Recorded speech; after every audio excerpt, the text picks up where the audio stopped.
I don't want to see him kissing goblins, ingratiating goblins, in bed with a goblin. I don't want to see him kissing goblins, succubus with goblins, ingratiating goblins, in bed with a goblin. I don't want to see him kissing goblins, ingratiating goblins, in bed with a goblin. I don't want to see him kissing goblins, ingratiating goblins, in bed with a goblin. Dump it. Charging into a goblin's nest, some goblin vomit and slop and blood on it, especially up to his ankles. Trump charging into a goblin's nest, some goblin vomit and slop. Goblin vomit and slop. I'm not expecting him to not get dirty slop. Kissing goblins, ingratiating goblins, succubus with goblins, in bed with a goblin. Kissing goblins, ingratiating goblins.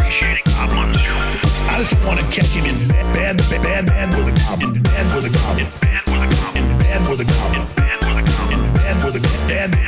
I just want to catch him in bed with a goblin, bed with a goblin, bed with a goblin, bed with a goblin.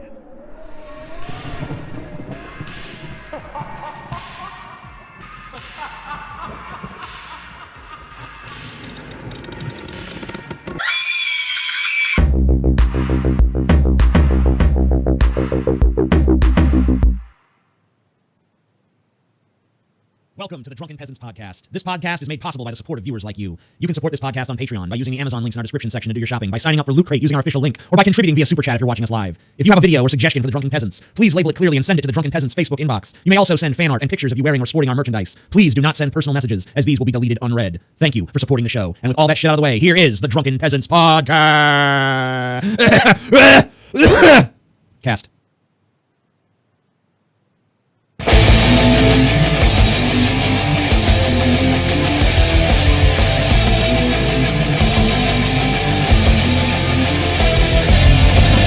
Coming to you live from the frigid armpit of America, this is the Drunken Peasants Podcast with Ben and TJ, bringing you opinions of the news from an altered perspective. Fuck it! Hey man, you got a joint? No, not on me, man. I don't have facts to back this up. It'd be a lot cooler if you did. What the fuck are you talking about, atheist? It's okay. You're nothing, TJ. You're garbage. I just want to be liked. You're garbage. And now, here are your hosts, Ben and TJ. We'll do it live. We'll do it live. Fuck it. Do it live. Fucking thing sucks. Hello, welcome to the Drunken Peasants Podcast, episode 386. Wow, is it already 386? Yes, it is 386. I'm a king of the bees. Or the goblins. Smoke weed every day. You're the king of the goblins? King of the goblins. I'm the king of the fucking goblins. I'm the king of the goblins. You're not God. Who are you? We're back. We're back, bitches. Fucking piece of Yeah. shit. Finally, the Scotty has come back to Drunken Peasants with an awesome Death Star mug. I just got a fucking jaw. Yeah, that's a jaw. Yeah, I thought you hated the Boston accent, and now all of a sudden you're speaking with it. I've always talked like this, Ben. You know, this is how I talk. I don't know what you want from me. Shit, dude. Mandela effect shit. By the What, way, Scott? Paul has already talked too much during this episode. Dude, Dude. Paul just needs to shut this fuck up for once, you know? Dude, we're now with 100% less salt. Man, Scotty, you suck at that fucking button compared to fucking Paul. You should be holding that shit down even when you ain't talking and shit, man. Learn to run the button, bitch. Yeah, people are already complaining about TJ's audio. They're saying TJ's audio sucks. I didn't see Scotty's audio. No, I can hear you just fine. I don't know what you're not talking actually about. my audio that sucks then. You know what it is? It's my audio being picked up by Scotty's mic when he's pushing the button down when he doesn't need to be. So is You're it a piece of Scotty's shit, fault? Scotty. Was it Scotty's fault we were late too, TJ? Because kind of seemed like your fault. Kind of looked like Scotty was here and ready. That might have been my fault. A little bit. Some of it. You know, I try to defend you, and like in the chat they'll be like, TJ's gonna make them late. Just wait. TJ's gonna make them late. Just wait. I mean, I think we all know that even if it's not me, it's always me. So What? it doesn't matter. How is it not you though? You're always fucking late, TJ. You fucking loudmouth son of a Yeah. bitch. And okay, in my fucking defense, when the fuck do you shut the fuck up so I can actually push the button? I don't know what you're talking about. I didn't even fucking barely say anything.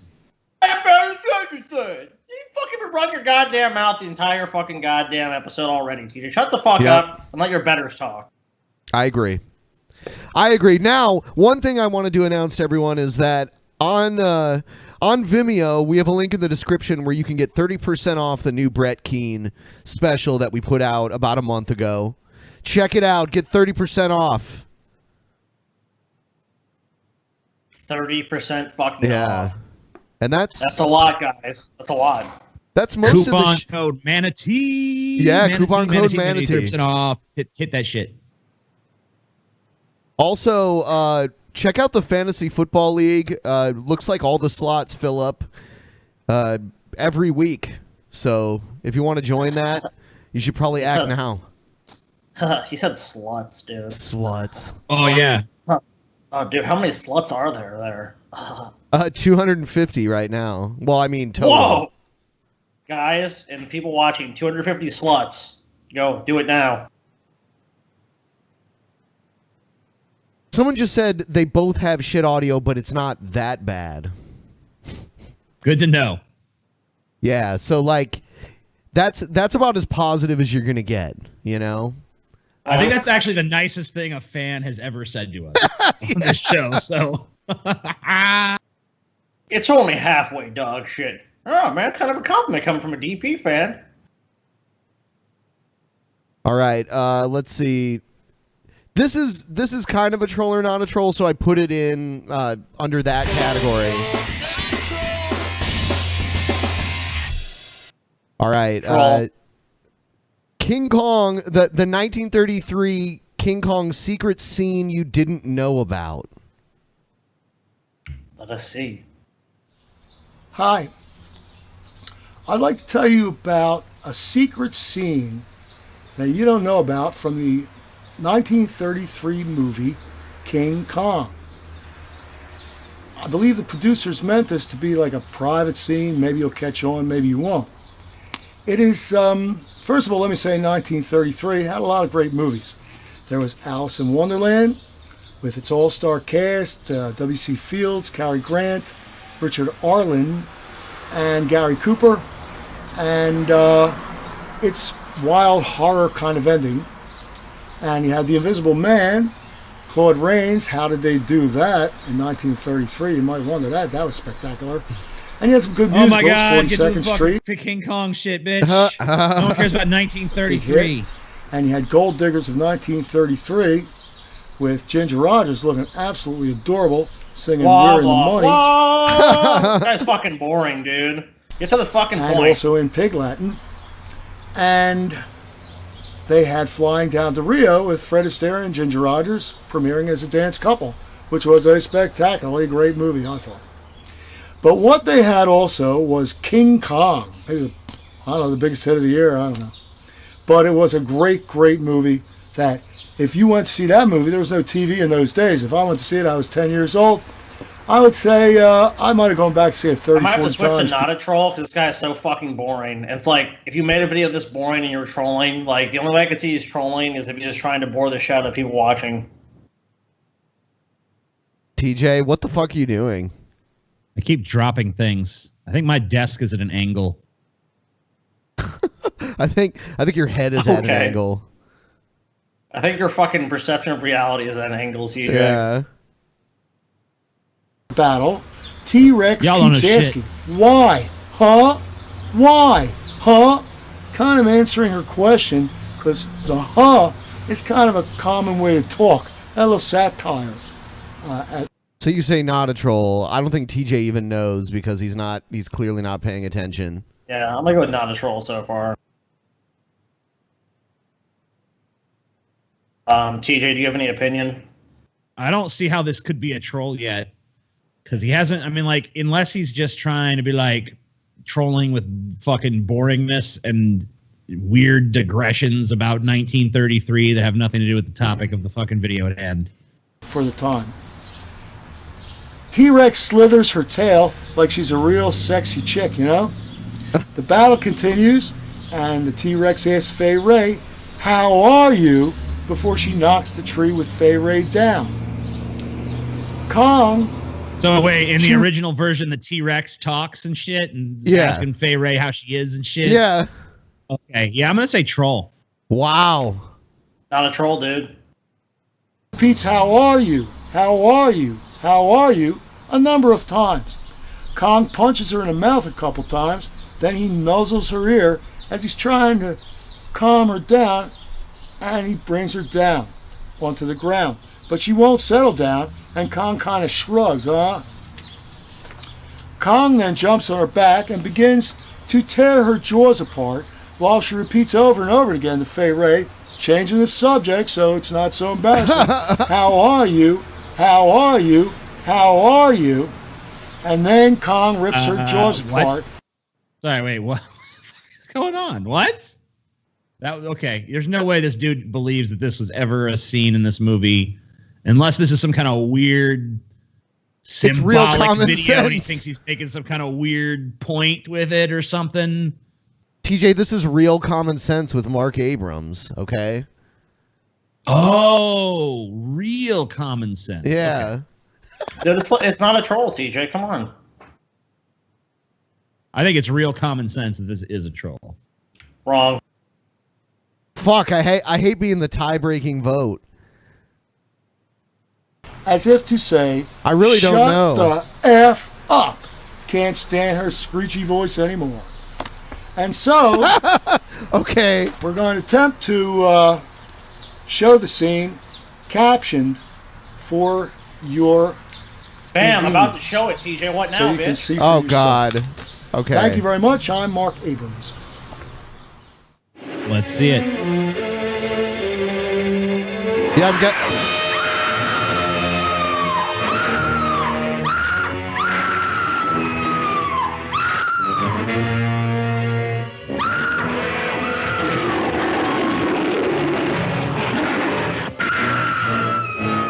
Hold on, what?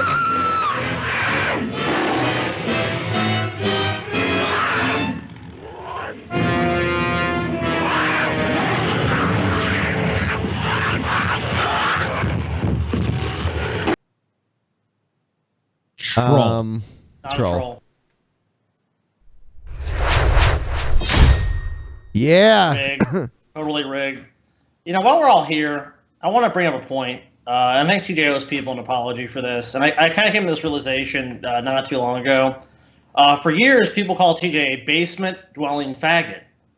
And TJ denied those allegations. Said, no, I'm not a but TJ, in fact, for 4 years of your life, you were, in fact, a faggot. Well, for your whole life, you've been a faggot. Yes. Excuse me. But for 4 years, you lived in a basement. So when people called you a basement-dwelling faggot and you argued with that, how were they wrong? That was not a basement. Yeah, you did live in a basement. No. Yes, yeah, you did. Well, it was yes, it was you also did. it was infested with insects too, was it not? That was an underground utility area. You lived in a basement, TJ. You were, in fact, a basement-dwelling faggot.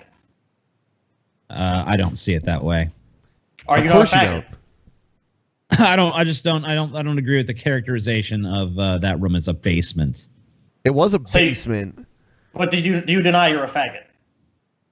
I think I'm a 49.6% faggot. I've heard you describe yourself, TJ, self-described as a pretentious faggot. So I'm going to say you're not only are you a basement-dwelling faggot, you're a pretentious basement-dwelling faggot. Wow. I think I can go with pretentious and I can go with faggot, but I'm not going to go with basement dwelling. You fucking lived in a basement, TJ. Just admit it. I don't believe so. Everyone else that went there called that a basement. You never disputed that. When people said go to the basement, they would go to your room. So they knew exactly what you meant when you said basement. I don't think so. You don't think so? What you think is irrelevant, TJ, because in fact, everyone else on the planet calls that a fucking room underground a basement, TJ. I think this is just it's argument here. It's perfect kind of TJ argument then.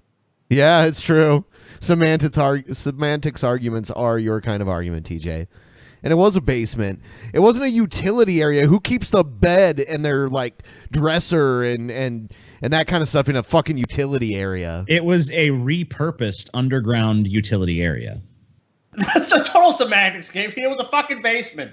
You're a fucking pretentious basement dwelling fact, or used to be. You used to be a pretentious. And so my issue was, TJ, and I feel you owe the people of this fucking chat and everywhere else watching an apology. Who called you that?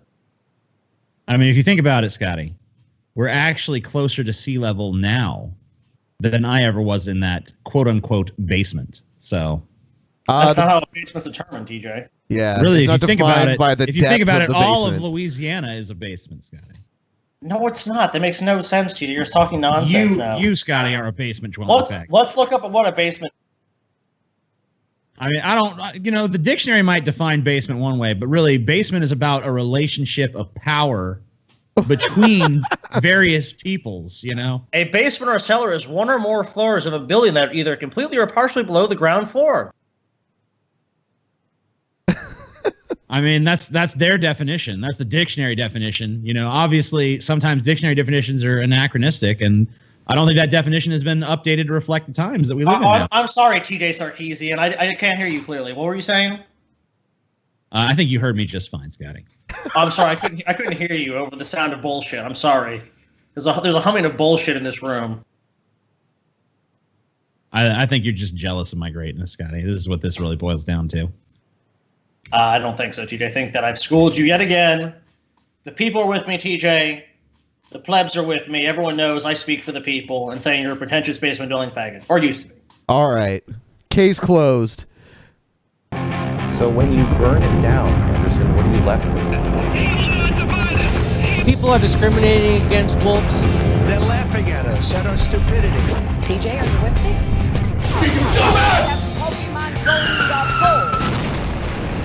And you better well learn to love it. All right. Here's some right-wing watch news. This is some guy, his name's Jonathan Kahn. He says Trump's election was foretold by the Bible. So we should have known that. Remember when we did our election special edition and we thought Hillary was going to win? We should have just read the fucking Bible and we would have known. If we would have just read the Bible, we'd know. Yep. Trump was always destined to win. Yep. That's why I lost, dude. It was in the Bible. We know our history. We know the problems we've had with our administrations. And now we see someone emerging, somewhat unexpected. And in the paradigm, you talk about the warrior. Who's the warrior? Yeah. Warrior. So you have the House of Ahab. If it stays. And what the fuck does this guy? Yeah. What is going on with this guy? Yeah. This guy like the most Jewish guy ever. Yes. Yeah, he looks like he was drawn in a Nazi propaganda cartoon. Dude, if you looked at a picture of this guy in the fucking in a fucking dictionary and he's like Jew, this guy would fucking pop up. Jesus fucking Christ, dude. I'm really uncomfortable with the anti-Semitic angle this conversation is taking. Oh, whatever. It's going to seal the apostasy. So something happens. It's going to be a showdown. Someone rises up in the book, in the paradigm. He's called the warrior, and that is. So he's not just like a kind of quiet. No, not quiet at all. No, not quiet at all by any stretch of the imagination. Peacemaker, kind of. How do they get that? What was many funny people? about that? Dude, I don't understand Christian humor at all. Like, every time I see these Christians laugh at something it's supposed to be funny, I'm like, what are they laughing at? They didn't really say anything funny. They're just like, good-natured chuckle. He is a warrior. He's not even a politician. In the paradigm, he's a warrior. He's a fighter. He fights with everybody. Okay, in the paradigm, his name is Jehu. Okay, he's zealous, very zealous. He's very zealous. Some rough edges. He is not gentle at all. He is coarse. He's a fighter. He's fighting everybody, and he begins this race to the throne. You read the he actually begins a race to the throne, and the Bible describes the race as the Bible is bullshit. Because when you look at it, it's like you can take something that happened thousands of years later and apply your book to it still. It's like that doesn't really give me more confidence in the book. It gives me less. It's like because it's literally saying anything going forward this can be applied to. Well, I mean, think about this too. All the stuff he's offering up is like they said there was gonna be a guy, and he's gonna be a fighter, and he's gonna take power. It's like, okay, how many fucking people throughout history does that fucking describe? Too many.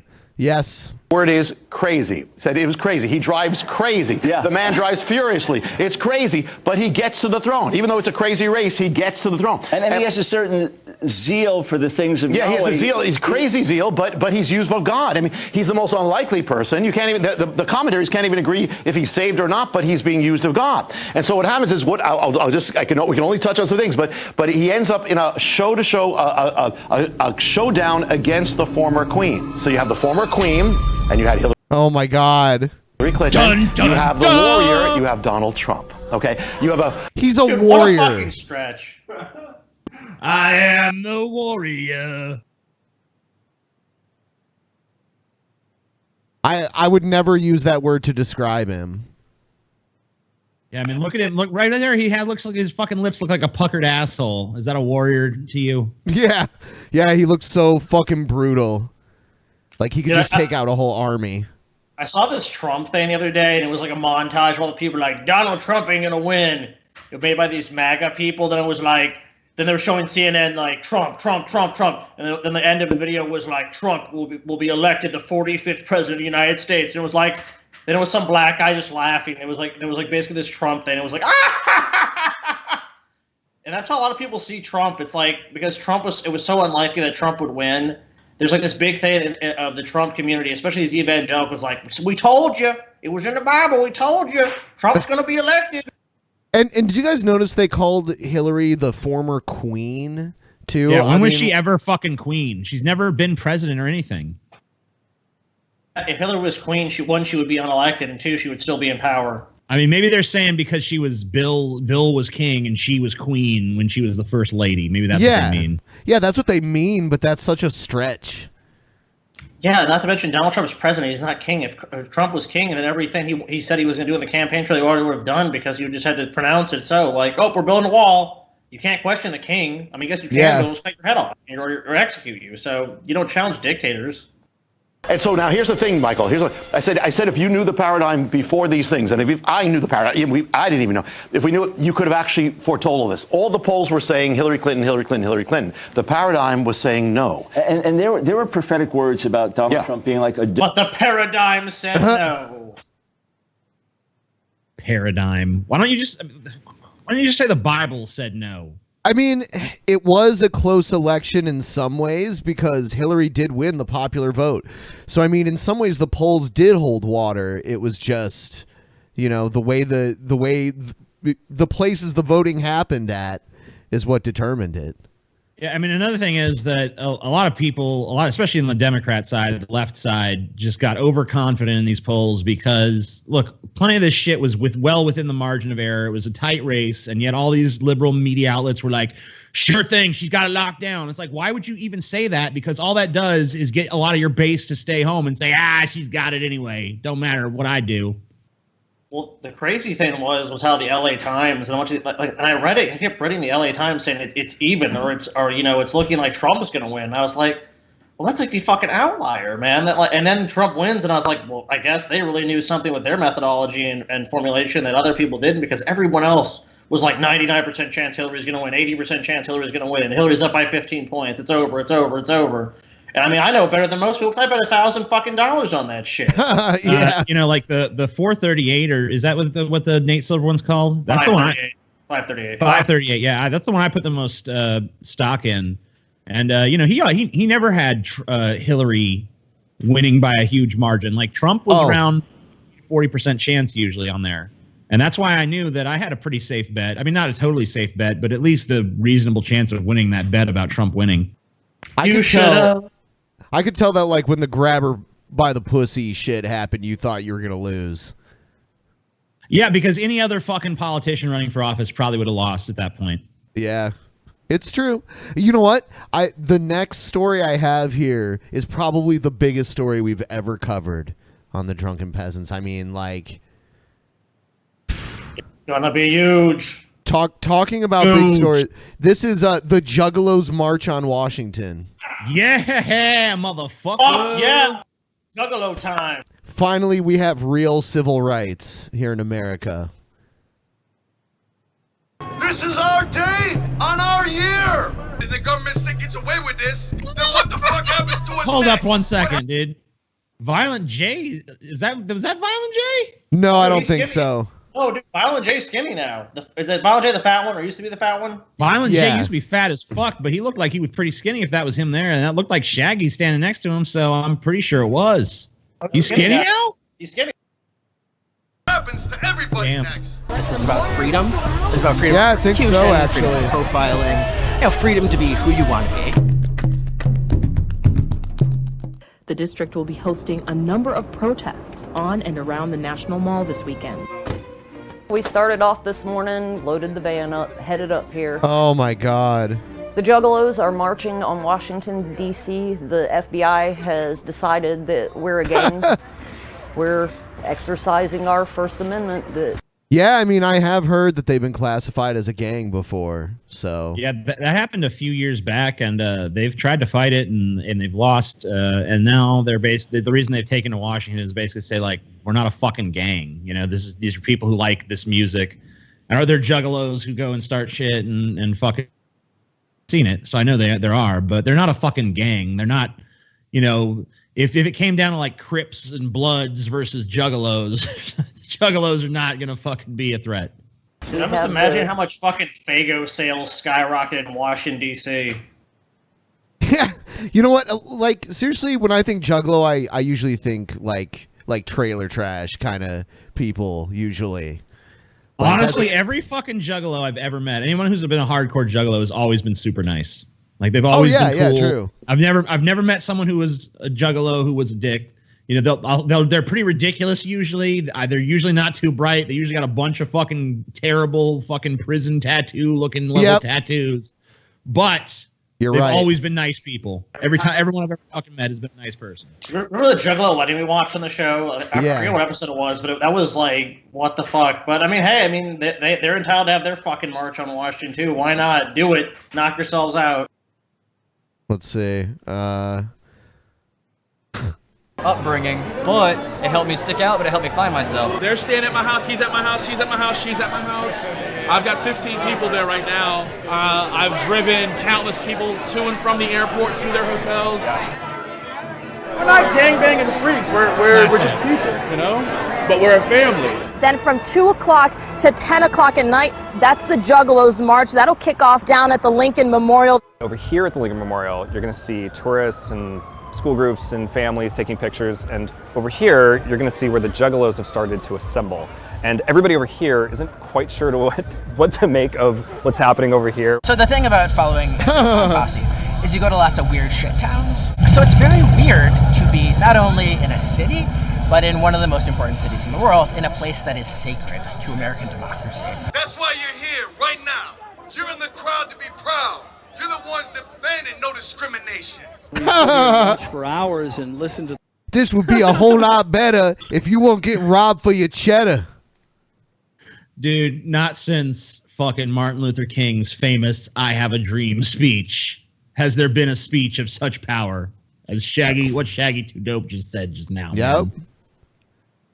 The eloquence is overwhelming. The speakers along with the fans of the band, and we didn't see any trouble at all. This is our day on our year. Are you ready? Okay, the march has started. They're going to go down the reflecting pool. They're going to go around the monument and then come back. There's a lot of media here. Woo woo. How many Juggalos showed up to this is what I want to know. It wasn't, I mean, there's clearly not a huge amount. I think they said like 1,000 people showed up or something. Somewhere around there. That's no not such bad. thing as an ordinary Insane Clown Posse show. It's always a spectacle. It's always an event. There's always something wrapped up in it. This is about freedom. This is about freedom from persecution, freedom from profiling, freedom to be who you want to be and to not be unduly hassled because of that. If the government gets away with this, commits such a blatant act of discrimination against us Juggalos, then what the fuck happens to us next? What happens to everybody next? I love it. I love it. This is a newly discriminated group. And they're the Juggalo people have been oppressalized for too long, y'all.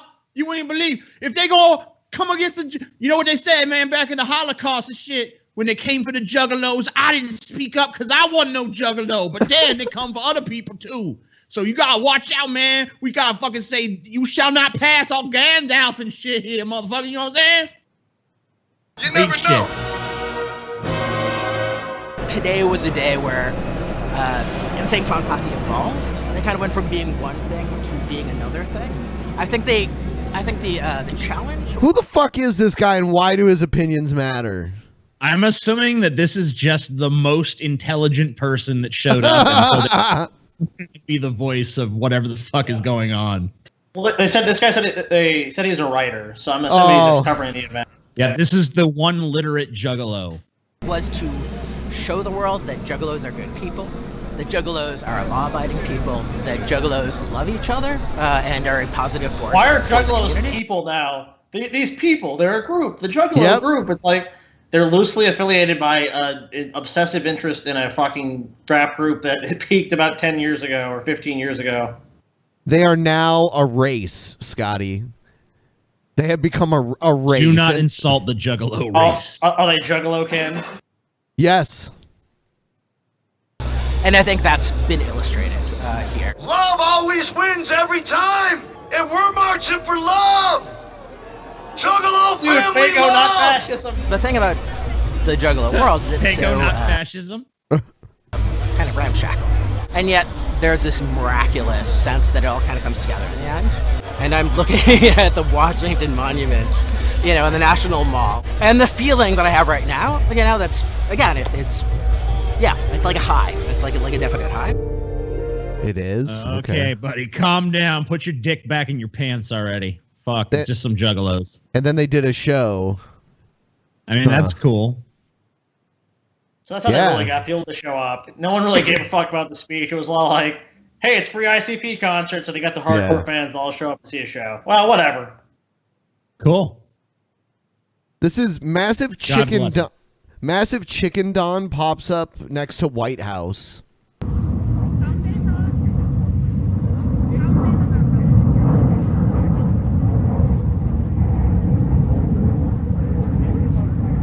I don't. Oh, hold on. I'm a 31-year-old documentary filmmaker and organizer, and here is my 30-foot Chicken Don. And I've had the idea since March of bringing my Chicken Don to DC outside the White House, and these symbolic views with the Washington Monument in the backdrop. And I'm just so glad it's going viral right now. And the main message that we are saying is that the president is a weak and ineffective leader, like a chicken. He's afraid to release his tax returns, afraid to... It's such an elaborate message, you know, like he has to bring a giant inflatable chicken to convey his message. This kind of backfired a little bit because all the Trump people just fell in love with this chicken and like, yeah, this chicken's cool. There's all kinds of Trump memes with the chicken and shit. I was gonna say, dude, Trump should just fucking show up and do a fucking press thing with this chicken. Should be like, this chicken is the best chicken.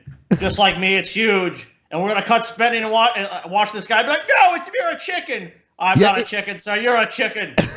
It kind of reminds me of something they'd have on a used car lot, you know, or like an RV lot or something. It's usually like a big ape or something. Yeah, come down to Chicken Trump's crazy used car lot with fucking prices so low you'll peck your eyes out, eh? Stand up to Vladimir Putin and playing a game of chicken with North Korea that's very destabilizing to the world. So yet he wants a military parade in DC. It's all very incongruous, and we... Incongruous? You mean incongruent? Let's be honest, no one really cared about this guy's message. This is probably one of the few media people that actually asked him what this was about. I did see this covered in the media, and it was kind of just all like, there's a chicken that mocks Trump, fuck Trump. It's like, okay, this is kind of just stupid, whatever. I don't really care. The problem with this chicken as a mockery of Trump is this chicken looks like he's a giant chicken, first of all, and he doesn't look like a cowardly chicken. He looks like a pissed off badass chicken that's going to fucking come claw your fucking head off. So, I mean, you know, whatever. I don't really think it conveys the message that he thinks it does. Yeah, the chicken doesn't... Oh, go ahead, Scotty. Oh, I was just going to say, like, I agree with TJ. Like, dude, if you saw this in a fucking movie, like, this would be like the rampaging chicken. So it's like, how does this chicken come across as weak and ineffectual? It looks pissed. Yeah, I mean, like, shouldn't you make the chicken look like piss in its pants and like a fearful, apprehensive look on its face, like I don't know what I'm doing, you know? But Yeah, like laying laying eggs out of fear, you know. You are chicken mock, cheap, cheap, cheap, cheap, cheap. Cheap, cheap, cheap, cheap, cheap, cheap, cheap, cheap, cheap. I wonder if we could do a manatee one of these. You want us to commission a giant inflatable manatee? We can put it in front of Brett Keene's trailer. Yeah, dude, I want to do that. I just want to buy this and just go to Brett's neighbor and be like, look, it's cool. We'll give you like $50 if you can put this up so Brett has to see this every day when he goes out to smoke his fucking cigarette. He has to see a giant inflatable manatee. That'd be awesome. Next story we have here is Antifa used social media to track down and knock out a neo-Nazi. Yeah, this pissed me off. And it's not only that this happened that pissed me off, it's the fact that the news story about it seems very encouraging. Like, yeah, what these people did was good. Which even if you hate Nazis, which I think most people fucking do, encouraging vigilante justice and fucking beating people you disagree with is not cool. And the New York Post, which is where I found this thing, should be fucking ashamed. Well, let's also be honest about Nazis. I mean, these people all want to be Nazis. They're not real Nazis. Yeah, I think maybe, I don't agree with assaulting anyone, but I think it comes with the territory. If you're going to go around being a Nazi, you might expect to get punched in the head. I also agree with that. Yeah. Oh, because, yeah. I mean, if you have any really strong, political beliefs that are not congruent, and see, that's how you say congruent, dumbass. You're going to face this kind of shit because people don't like unpopular opinions. But I mean, you do have a First Amendment right, and the government shouldn't shut you down from speaking. But there's a lot of people that are going to be really upset with you, and being assaulted is just going to. I don't agree with people being assaulted, but let's be honest. There's a lot of irrational people in the world who are going to assault you if you disagree with them. Yeah, like my thing is like, if you have extremist views like being a Nazi, there's going to be people that have the opposite extreme. And they're gonna want to fuck you up. So that's kind of. But on the other hand, this guy's not going around punching Jewish people in the face. No. Yeah, I don't agree with it. I'm just saying it goes with the territory. They deserve the welfare. No, it's like, oh, yeah. Nothing to talk about.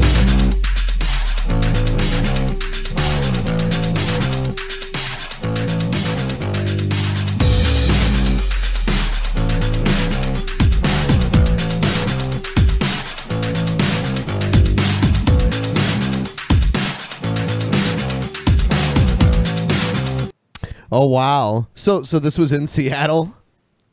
This was in Seattle. As you can see, someone here saw this guy wearing this Nazi armband on the bus or something. Yeah. And someone tweeted this anti-fascist alert: Nazi shitheads seen on D-line headed to downtown Seattle. Submitter said they were harassing a black man on the bus. Yeah, if you're right off the Nazi fan on, you should probably carry a gun or a weapon because let's be honest, especially in Seattle.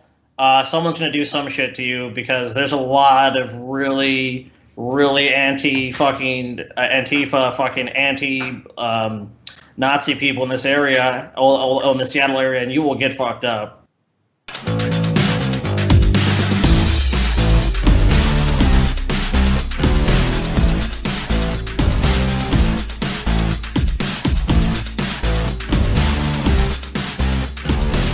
Well, see, but I think a greater issue, too, is let's say this mob had formed and killed this guy. Would this Twitter person be responsible for that, saying, hey, here's this guy's location, let's fuck him up, and then he gets killed. He gets punched in the face and his neck snaps because he hits a sidewalk or something. So, there's also more implications. It's probably going to happen that, a neo-Nazi is going to get killed. I mean, already there was a person that was killed at one of these protests, in Charlottesville where some guy who was mentally ill and I guess ostensibly had alt-right views, ran in his car into a crowd and killed people. So it's like, I don't know how good of an idea it is to have these vigilantes go, hey, let's go beat this guy's ass, let's do this, because at some point you might end up killing somebody, and I don't care what these people think, it's not justified to go murder somebody or assault somebody just because they don't agree with you. I mean, he's an idiot, and he's harassing people, let the fucking police deal with him. I mean, he shouldn't be harassing people, but at the same time, assaulting someone or potentially killing them just because they don't agree with you, I mean, that's ultimately how you don't have dissenting viewpoints, because you scare people so much and say, well, if I have a different point of view, I'll be killed. So I'm just not going to have a different point of view. Let's just take a look at the rest.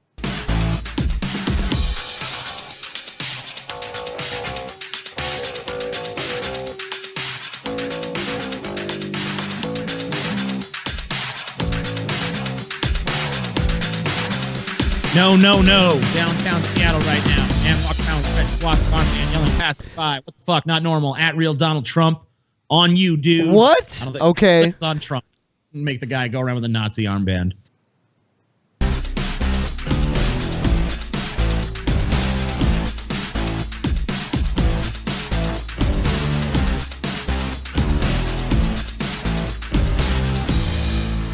Wow. All right, so I mean, the New York Post there. I mean, like, look, the guy going around wearing a Nazi armband, that's his freedom of speech. These people on Twitter sharing where he is, that's part of their freedom of speech. And the New York Post publishing this and saying this is a good thing, I guess that's part of their freedom of speech too. But I mean, goddamn, is that irresponsible for a fucking major news outlet to basically advocate for vigilante justice, to advocate for violence against people of dissenting political opinions. It seems to me like the real Nazis at this point are the ones who are using violence to silence those they disagree with, and that's not the people going around wearing fucking dorky Nazi armbands who look like they're fucking probably mentally ill or mentally retarded. Yeah, but if let's say someone on Twitter said, let's track down some Black Lives Matter people, do you think the reaction would be the same? Well, and assaulted them. See, that's really the problem I have with this. Is I don't think it's really being treated as the same thing. I felt that people were doing this to target people who are more liberal or left wing or part of these other groups like Antifa or Black Lives Matter. You wouldn't really hear this sort of reaction. You'd be saying, people, why are this is online harassment? This is more people of color being assaulted, and this It would go on and on. But it's some neo-Nazi. Oh, that's fine. Let him be. Let him get punched. I mean, look, there's a point where I think they totally have a right to disagree with this guy and to say whatever they want about him. But the line is being crossed when you go assault somebody, because that's not really you've gone from ideas to just a might makes right approach to the situation of going, hey, let's just assault this person because if we beat the shit out of people, we'll shut them up. Which is exactly what Nazis believe, by the way, that might makes right, that, whoever has the will to power should be able to seize it. It's not like there's some wellspring of support for neo-Nazis. I mean, really, I think it's just come out of the woodwork because, you now see in America, the Antifa movement, and you really see a lot of these other things where it's like people are really saying that, really the problem in this country is the white people. So you're just, obviously with anything, there's going to be a reaction to that. If you say white people are the greatest, you're going to have people come out of the woodwork saying white people suck, white people suck. And that's all that is. Anytime you have a strong opinion and it really starts getting pushed out into the mainstream, you're going to have pushback.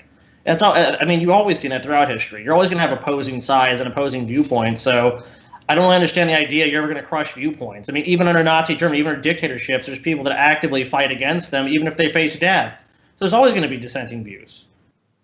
Yeah, I think my main reason for pulling this story is I just wanted people to look at this and say, why is the New York Post fucking encouraging vigilantism, and just question them about it. Go to their Twitter, go to their fucking whatever email addresses exist, go figure out who published this fucking piece and ask them how they think this is fucking okay.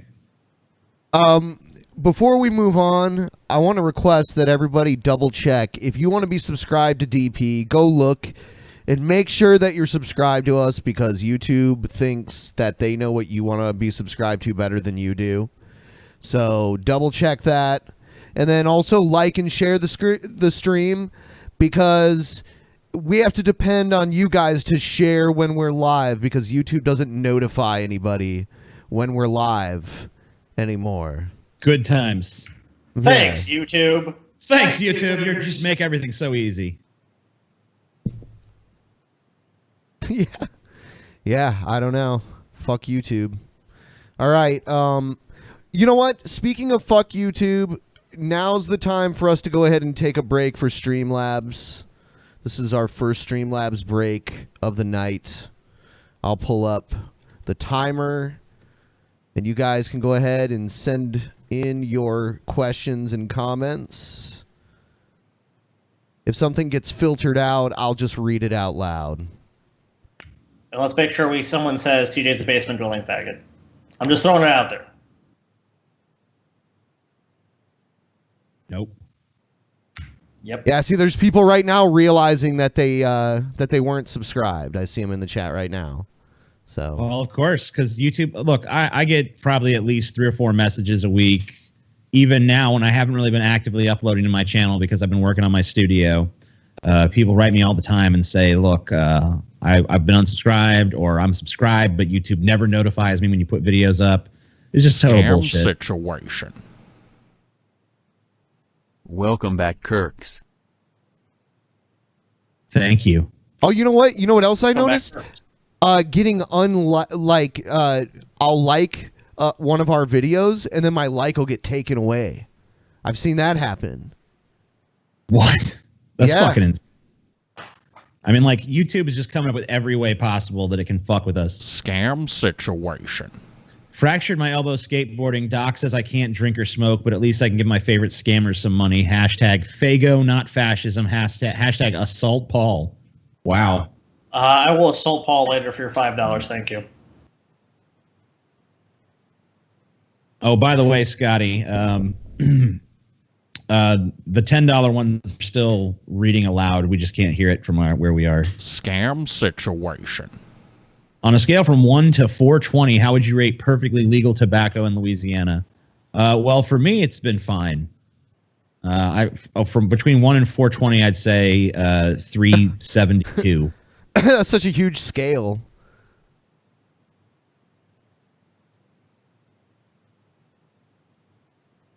Should be some more coming in here. More are Scam coming. situation. Thank you, Cynic. Thank you, Cynic. Good fan. Someone else did, hey guys, thanks for the many hours of hilarious content. Actually made DP onesie for my kid when he was 3 months old. What do you guys think of the single malt I sent? I didn't look TJ. It didn't look like TJ was the biggest fan of it. Single malt? You know, there's a lot of beers I'm not a fan of, so. Rock on, you magnificent bastards. Oh, Ben, did you send Jeff the Crazy People intro? Wondering if we're gonna get those. I don't know random what this manatee is asking, individuals. so I'll let Ben answer it. You remember how like the manatee would like do like a scare, like a jump scare at the end of Crazy People? Yeah. Jeff wanted to take it and like make one with the manatee at the end so that I could like switch it up. So you never know. I go Bowie. So you never know if it's there. David Bowie or Alice Cooper. I've always liked Alice, but I love both of them. But I don't know. There's probably more Alice Cooper songs that I'm into. David Bowie, bitch. Someone said it's good to see TJ and Scotty, or TJ Scotty again. And Ben, you did a fantastic job in their absence. You great bastard, you. Random thought, I haven't seen anyone do the wrestling movie The Bulldog in years. Why is that? I don't know. I don't know why. I mean, yeah. I don't know. Oh, the wrestling move. Yeah. The moves. Take me down to the Festus City where I beat Dorn, no cheese in the Take chili. me down to the Festus City where I beat Dorn, no cheese in the chili.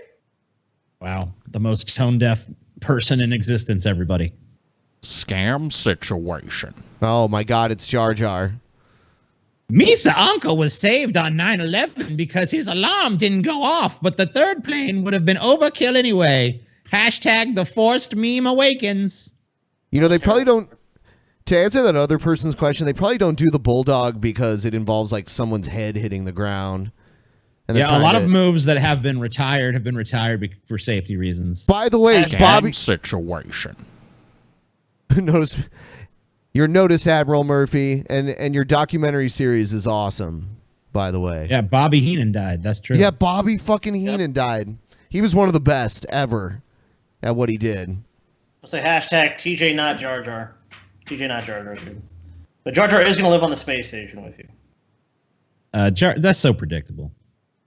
I don't care, TJ. It can be predictable. Scam situation. In any language, in any voice, you are my baby, my primo choice. I obla of amare, I parlay of a Oh my God. Spreckle of your freckle. Hey, I want you. Someone I'm wants cooking up to love fuck line. Ryby's Above tight winds do. pussy, Dinner apparently. is served and I need you. Ryby. Oh yeah, Ryby. It's seriously who farted. that wants it. Who farted in Ryby's pussy is the real question. Scam situation. I have been watching your channel since day one, and what I learned from you guys is how to shill products. If you want to keep your earphones tangle-free, then go to Amazon and search. Are we getting Rivcal shills for earphone companies now going on? Finder for earphones. Yeah, we are, dude. Love. Bye. So I guess if you have this problem, it's not really much of a problem, then yeah, there you go. So if anyone out there has an earphone problem, there you go. That's the solution. I know Paul and Ben are fans of alt country music. Have you ever listened to Sturgill Simpson? If not, I highly recommend him. No, I'm not familiar. Sturgill. That's quite the name. Hey, Sturgill. Sturgill. I like to think that it's a hard R in there. I mean, a hard G rather. Like it's Someone Sturgill. asked about your Scam sexual relationship with situation. bananas and if it continues, TJ.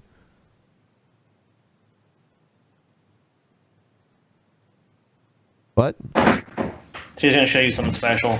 Oh my God. Bring back Billy and Jeff. The show sucks now. Oh, fuck you, dude. Samurai.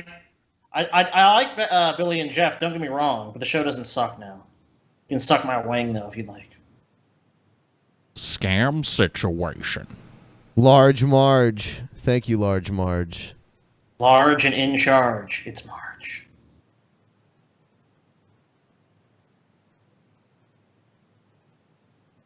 Oh, someone's talking about the single malt scotch that they sent. I don't know. Yeah, that was probably a while back, and I remember trying to drink it. It's, it's strong stuff. Scam situation. People thought Trump's GIF retweet was incitement to violence, but what the New York Post put out can be very possibly deemed as such. I mean, it's that fine line of saying, well, we're just covering this. This is not something we're encouraging, but the slant is pretty clear, I would say.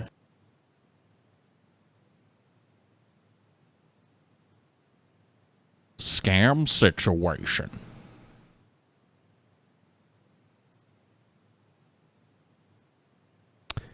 Pleased to be watching. Keep up the quality. Tell Paul to shut his mouth. Keep the change, plebs. Oh my God, TJ, what the fuck? Can't hear you, dude.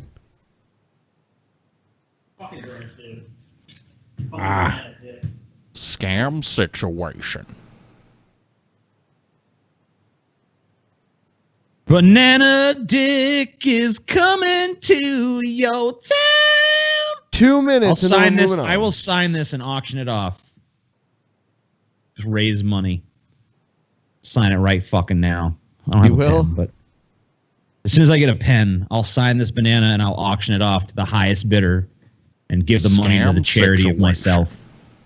Ever thought of doing a fan meetup in Australia or New Zealand? No, because those are too far. It's so fucking far. I mean, we would have to be getting paid. Just to be honest with you, like. See you goys back on the show. There's no goys here, damn it. Oh, wait, yeah. TJ stands for the Jew. I forgot. Sorry.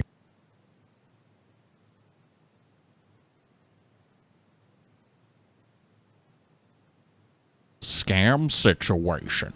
Is it possible to reverse engineer chickens back into dinosaurs? I mean, they fucking evolved one way. I guess they could evolve the other. You'd have to subject them to the right conditions and also probably millions or billions of years.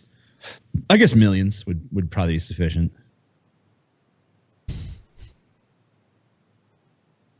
Scam situation. Hey from Australia. Keep being mad cunts and enjoy Is my mad dollar cunt reduce. the good one or is that the bad? Shit cunt is the bad one. All right, okay. Shit cunt. You don't want to be a shit cunt. You want to be a mad cunt. Mad cunt is good. Shit cunt is bad. That's a little Australian tip for you guys out there who want to understand Australian culture. Scam situation. Just tuned in, but have you guys seen the outrage of Hobby Lobby selling cotton in its natural form as decor? No. How is that? Who was outraged by that? Yeah, so scandalous. All right, so stop now, guys. We're gonna get the stragglers, but stop sending in new ones.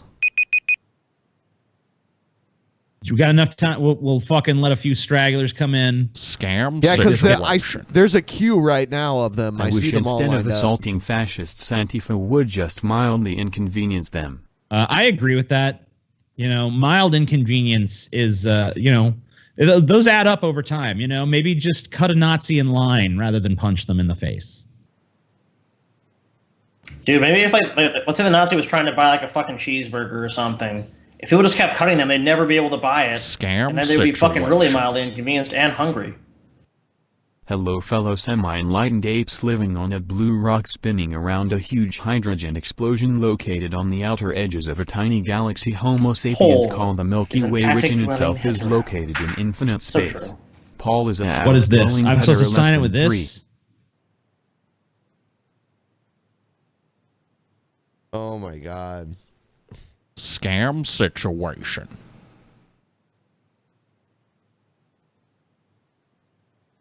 Scotty. Look, I know grammar, and he used it totally incorrectly. Look, we're going to go... So, to the highest bidder, if you want this signed fucking banana dick, I don't know, just figure out some way to contact me, I guess.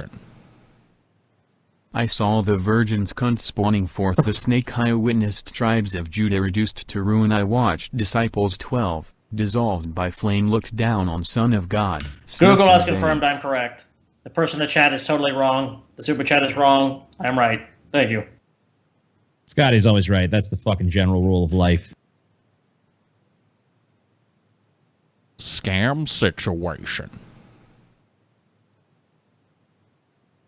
Collage at your collage. Yeah, it seems like you need to go to a better collage. You haven't figured out how to spell college yet, so yeah, should you go to a creationist lecture happening at your collage? Yeah, go ahead. You know, go learn something. Maybe the creationists can actually spell college. Had a shitty day. The stream is making it better. Thanks, guys. Heart. Well, you're welcome. You know, that's what we strive for. There's so many in line right now. I see where it ends, but it... Aim to please. They're not enough for some. These whiny fucking faggots. But they're not basement dwelling faggots. Well, some of them are probably basement dwelling faggots. Some of them. I wouldn't doubt But not it. all. But not all. Not all, not all. Scam situation. Ben, have you heard of the band Fishbone? If so, what are your thoughts on them or favorite songs? I've heard of them. I mean, I haven't really listened to them much, and I don't really have any favorite songs because I probably couldn't name any. So, yeah, but I've heard them talked about before. Thank you. I've never even heard of them. Thank you, Bland Blazebo. Scam situation. Leafy Botanist. Thank you for the $5, Leafy Botanist, you sexy fuck. How many more of these are in the queue? Dude, how do you know Leafy Botanist is a sexy There's 8. fuck? Jeez. There's 8 left. Oh, well, I guess we're just going to have to go through the queue. I mean, I don't want to fuck anyone over. Sorry, people watching, but people have donated, so we can't just ignore their things. Situation. You should replace scam situation with suck me. You know, I've been messing around with this fucking same shit, whatever it's called, and you can have different reactions and different gifts for different amounts. So we could probably just set up some different ones for people to, you know, have some variety or whatever. Yep. Scam situation. Back Kirks, hi Ben, hello chat. You are all scum. Please don't sexualize me. Thank you. Ryby, you're such an adept fucking quarter of the hatred of the mob. Because you know, please don't do it. Please don't watch my foot porn. Please don't throw me into that briar patch. Scam situation. John Wick versus Tased, the man from nowhere. Who is deadliest? I have no idea who Tased is, so I'm gonna go with Tased. My answer is Goku. Goku, yeah. Super Saiyan level 4 Goku. Or Yamcha. Scam Yamcha's also situation. badass. Unoriginal donation about with unoriginal reference to fallen biblical angel. Cool. I did it. It's from Tucker. Tucker Carlson just donated $6.66. Thank you, And Tucker. they've got little Isaacs fucking floating by, too. That's cool. This segment is brought to you by the New York Post. Yeah. Scam situation. Thanks for all the great content, guys. I listen to you while I'm driving during my work day. You help curb my road rage and have prevented multiple traffic-related murders. Well, I never intended to prevent murder. Fuck. DP has, in fact, saved lives. Yes. Wow. I think we even have a shirt that says that DP saved their lives. I don't think that we actually have it on sale anymore, but there was definitely people wearing it at our meetups. Yep. So Scam the hardcore situation. fans have that one. This is the same one. Yeah, got it twice for some reason. Cool. So we prevented double the amount of murders that we thought initially. We should be getting some kind of fucking medal or something from fucking the president or somebody. Should be 2 more. 2 more coming. Scam situation. DP without the Kirks is all icing with no cake. Welcome back, scammers. Yeah. Well, the thing is, we're going to try. I'm not sure exactly when it's going to take effect, but at some point we're switching back to a 3-show-a-week format, and it's going to be a somewhat alternating cast and shit where, it's going to be the Kirks on Monday, and then, we can discuss the specifics later, but... Yeah, but we're also going to have a new segment on DP On Demand, Ask the Kirks, coming very soon. We're actually setting up an inbox this week, and probably by the next show, we're doing one Wednesday or Friday or whatever the fuck we're doing it next. We're going to have the inbox ready for you guys to send us questions that may help you. I think our next show, I think we're actually not doing one this Friday, but we are doing one next Wednesday. Not the Wednesday this week, the Wednesday next week, and then Friday that week. Yeah, there's going to be a short hiatus, but then we're coming back with the new schedule and everything. So cool beans. This is the last show until Wednesday. Not this Wednesday, but next Wednesday. Yeah, Wednesday the 27th, and then we'll be back full force.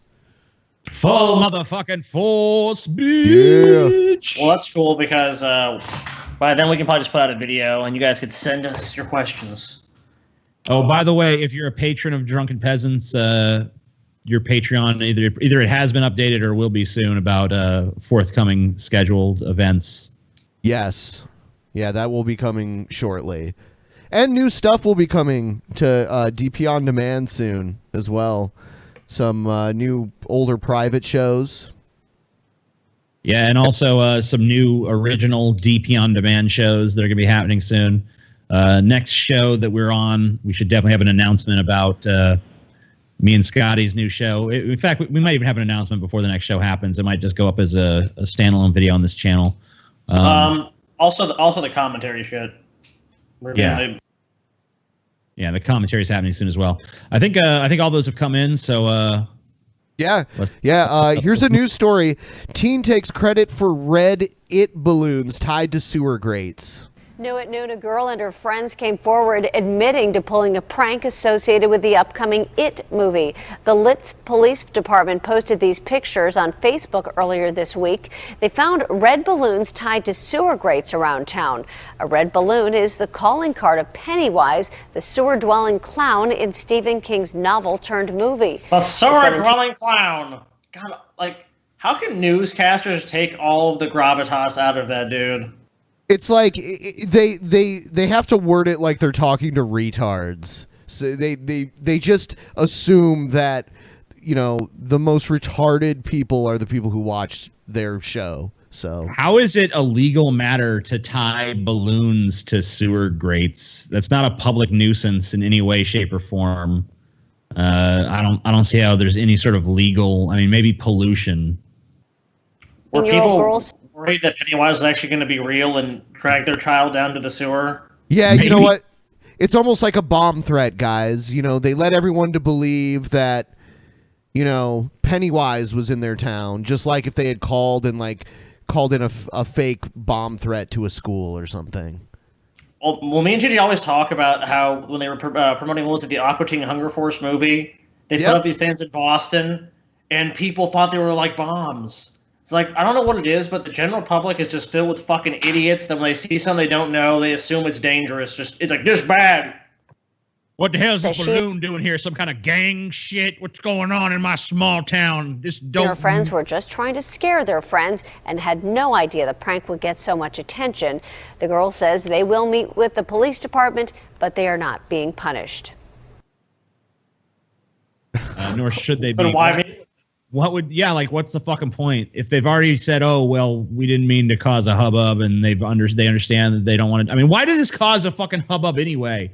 Like, you're right. Are people literally thinking like, oh shit, a red balloon is Pennywise in there? No, he's a fictional character, you retards. Hi, TJ. I think the guys who did the Aqua Teen thing actually were charged and shit for that. Yeah, they actually went to jail for a minute, and then they held a press conference where they refused to answer questions about anything other than 80s hairstyles. That's oddly specific, TJ. I remember what happened, so. Okay, this video has kind of a misleading title. Actually, this should probably be in Crazy People, but what the fuck ever. It's that one, like, Nazi pastor, and this is Phoenix cop violates First Amendment. Made the request that you guys leave the property. They made the request that you guys leave, so you need to obey that. I think they're there protesting. Okay. So, in accordance with trespassing laws that they've expressed that they're willing to be victims for, you guys need to leave the property and never return. Yeah, we'll be back. Okay. To finish. Why do you say that? Because God has commanded us to preach the gospel to every creature. So we're knocking every door in the city of Tempe, including this place. They are saying that you are not allowed. We're going to do it anyway. Okay, now why would you do that? Because God has commanded us to preach the gospel to every person. Because he's a fucking piece of shit asshole that when people want to be left alone, he can't even respect their wishes. It's like, guarantee if you went to his house at fucking 6 o'clock in the morning or was pounding on his fucking door to tell him about how the great news about Satan, he wouldn't go, oh, okay, well, you have a right to do that. Yeah, if this guy is going to say that God is telling him to do this, then he needs to prove that God is real and that God is speaking to him. Yeah, other than that, I don't think he has much of a leg to stand on. You know, you're in our on city, and so we're systematically knocking every door in Tempe, Phoenix, Scottsdale, Mesa. That if you do, you're going to go to jail. Okay, well, I'll see you then. You can send me to jail then. Okay. I'll be back. Okay. So. Have a better day. Yeah. Oh, I'm having a great day. You know, I hope that you're not going to go to hell when you die. I hope that you believe on the Lord I love how they have kids with them. Jesus Christ as your Savior. Do you? Do you know Christ as your Savior? Would you step back, please? Okay. Do you know Jesus Christ as your personal Savior? I've been baptized. Yes, I do. Well, being baptized doesn't get you to heaven, though. Please get in your van and leave. Okay. All right. Well, you know what? I hope you're on your way to heaven because what you're doing right now is evil. And you're not enforcing any righteous laws. You're this close from going to jail. Okay, then take me to jail. Leave right now. Then take me to jail. I have the right to be here. No, you don't. I have the right, according to the First Amendment, to follow my religion. Hold on. No, you don't have a First Amendment right to be on someone else's property. That's not what the First Amendment nowhere states, like, you could say whatever you want on other people's land. It's like, no. Yeah, you can go to public land and say whatever you want. Go ahead. Go to the sidewalk and you can fucking annoy everyone you want with your fucking inane prattling. That they don't want. Listen, these people have the choice whether you need to get this guy out. Sir, would you please listen to me? Sir. No, I will not. Let's go. Sir, listen to me. These people have the right to decide whether they want to hear the gospel or not. From the property. Okay? Sir, I'm going to leave the property. I just want to finish saying my piece. Since you work for me as a citizen, I want to finish saying what I want to say. Oh, God. Oh, no. You know what? The older I get, the more I just realize why police brutality and shit happens. Because, like, you know, there's only so many times you can hear that shit before you just shove a baton up someone's ass. You work for me. I'm the taxpayer. You work for me. Let me off. Get in your vehicle and leave. May I finish speaking to you and then I will leave? The request has been made by an agent of this private property that you are not welcome here. Okay, well, listen to me. All these people have the right to decide whether they want to hear the gospel, and if they tell us no, we walk away. The gospel's available They're not anywhere you want in America. It's not hard to find, dude. It's not like people are hurting for that in this country. If you want to hear the gospels or read the Bible, you can get a free Bible wherever the fuck you want. You can get it on the internet. And there's there's religious shit everywhere, like on TV, all over the internet, everywhere you look. Yeah, they're not hurting for that information. They're not starved. Yeah, the fucking gospel is goddamn everywhere. I mean, like, you go to a hotel, the gospel's in the fucking drawer by your fucking bed. It's in every fucking bookstore. It's in every fucking truck stop. It's in every fucking... It's in like 20,000 buildings in every fucking town you go to. Dude, even there's Seattle... no difficulty finding the fucking gospel. But I would say even Seattle, which is one of the least religious cities in America, there's churches everywhere. It's not like you don't struggle to find this information, even if you're talking about in a physical sense. Like if you go out in the community, it's all there. If you go online, it's there. I mean, people carry the Bible in their pocket. You have a smartphone. So this guy's argument that he fucking needs to be on this property. Oh, I need to tell people this news. This is all just designed. This guy pretty much set this up. He knows if he goes out there and annoys enough people, they'll call the cops and be like, hey, this guy's harassing people. So you go to his church and go, look, we're going to go out there preaching, and what do? They're trying to stop the word of God. Yeah. That's what's about to happen. Like, we had an encounter with the Phoenix Police Department. Look how many people he can get in his fucking church. I mean, this is an embarrassment compared to like Joel Osteen and like people like that. Yeah, because this guy is preaching a whole other kind of fucking Christianity from what Joel Osteen or whatever the fuck preaches. Yeah, he's doing the fire and brimstone shit. About 25 minutes ago, we were out soul winning in a Phoenix apartment complex. And here's the way the laws work around here, and everywhere in America, it's probably the same thing. In Tempe, Phoenix, etc., is that all the apartment complexes, they ban soul winning, all of them. 100% of them. They just put a sign out at the edge of the complex that says, no trespassing, no soliciting. And then they'll just throw you out. If anytime the management sees you, they'll throw you out. Okay. Same thing with all the nice neighborhoods. Yeah, it's so fucking weird how people who live in an apartment building don't want people coming to the door and harassing them about fucking religion. It's so weird how the apartment complexes don't want that, and nor do the fucking residents of the apartment, nor does anyone. No one wants to get a knock on their door and have it be some jack-off telling you, like, you're going to hell because you don't follow the right fucking vision of God that some fucking obscure fucking sect of right-wing fag-hating assholes tell you is the fucking real God. Dude, if this dude's going to heaven, then just go ahead and send me to fucking hell. HOA or homeowners association, they'll just put a sign on the edge of the neighborhood saying no soliciting, no trespassing, right? Well, here's the problem with that. The problem with that is that in our city here of Tempe, that's way more than half of the population. Are you listening? More than half of the population of Tempe lives in an apartment or in a neighborhood with an HOA. Dramatically more than half. So should we as a church just not give the gospel to more than half of the population of our city? Look, look, they go out in public, do they not? Most people do not stay cloistered in their fucking homes all day, just barricaded in, scared of the fucking outside world. Are there people like that? Of course there fucking are. It's not Ryby fucking Jenkins land. Most people are going out in fucking public at least fucking, once or twice a week minimum. And you have plenty of time to fucking go set up camp at the fucking, in a public space and go fucking scream through a megaphone about Jesus and hell and sin and all that. Or go to the other half of the population. Or here's another idea. If they want to hear what you have to say, maybe they just go to your fucking church and listen there. You don't have to take the message to them. Most people don't want to fucking hear about it. I'm sure that most of those people that you're talking about how you're being prevented from talking to would slam the door in your face in a second anyway, because no one gives a fuck.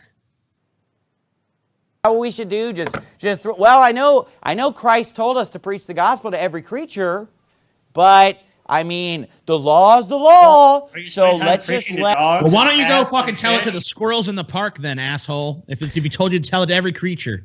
Isn't there something in the Bible about obeying the laws anyway? Because I've heard Christians say that before. Yeah, I mean, there's all kinds of stuff about render unto Caesar that which is Caesar's, and all kinds of things about recognizing the government authorities of the earth, even if they're anti-Christian. To respect the fucking laws of whatever body governs you. That's part of Christianity. With sophistry, they can always say, well, actually, this is the supreme law. This is what this means. I mean, the Bible is like we said earlier. It's so open to interpretation that you can literally apply it to events thousands of years later just by saying, oh, well, there's talking about a king and a throne, or talking about this. The Bible is really just all open to interpretation.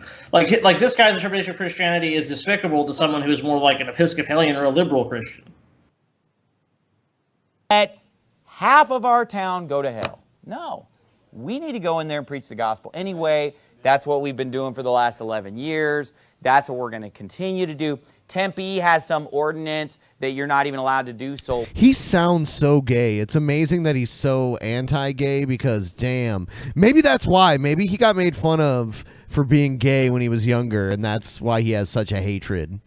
All right, anyone who wants to look this up can, but you can go on to Google and you can look up a scientific experiment where they hooked people who were homophobic up to gauge their responses to pornographic imagery, and they would show them gay porn, and they would just gauge the response of the physiological response of people who were homophobic versus people who were straight, but not homophobic. And pretty much universally, people who were homophobic showed a higher response to the gay porn than just normal heterosexual people who aren't homophobic. So this kind of extreme homophobia usually is due to repressed homosexuality.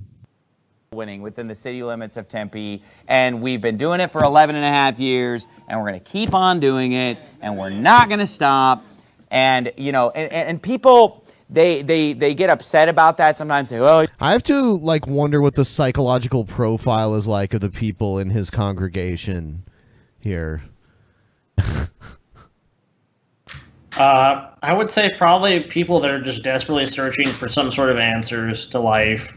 I think that's what you find a lot of people are trying to do the cults and religions, because it kind of is a template for how you should live your life, and it gives you these answers, it gives you this community and these people that agree with you, and it kind of just gives you this prepackaged thing where it's like, so you go to the grocery store and you buy a Lunchable or something. It's like, it's all there for you. You don't have to really think about it. It's just there. You eat it, you're good, or whatever. And this is the same thing. It's like any of these big philosophical or existential questions are just all answered for you. It's like, oh, it's all God. He made everything. That's it. And just follow these rules and you're good. And you go to heaven and everything's wonderful.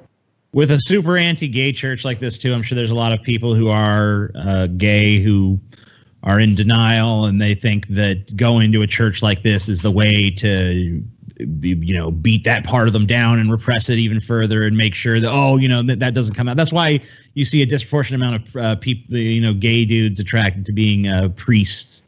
Yeah. I think it's going to cure them somehow, and I'm sure a lot of his congregation is the same way. I'm not saying they're all fucking repressed homosexuals, but probably a good chunk of them are. I'm sure there's two men have probably butt fucked in this very room where they're standing right now at some point. Oh, almost for certain. Next video here is Tucker Carlson versus an Antifa supporter.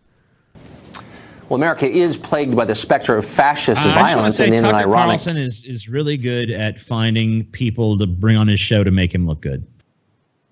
Twist, these fascists call themselves anti-fascist, Antifa. Whenever conservatives want to speak on campus or hold a rally, Antifa groups are a reliable presence, and they routinely try to stamp out speech using vigilante violence, which they perversely justify as a form of self-defense. Mike Isaacson is a professor at John Jay College of Criminal Justice. He founded the Antifa group Smash Racism DC, and he joins us tonight. Professor, thanks for coming on. Whoa. Thank you. Wait, hold on. What the fuck is he a giraffe? Yeah, he has the longest neck I've ever seen on a human. He's a fabulous giraffe, TJ. What? That is not a human being's neck. We have been infiltrated by an alien race. So your position, tell me if I'm mischaracterizing this, is people you define as fascists do not have free speech rights. No. My position is that communities have the right to defend themselves against his neck makes me uncomfortable. I don't like that.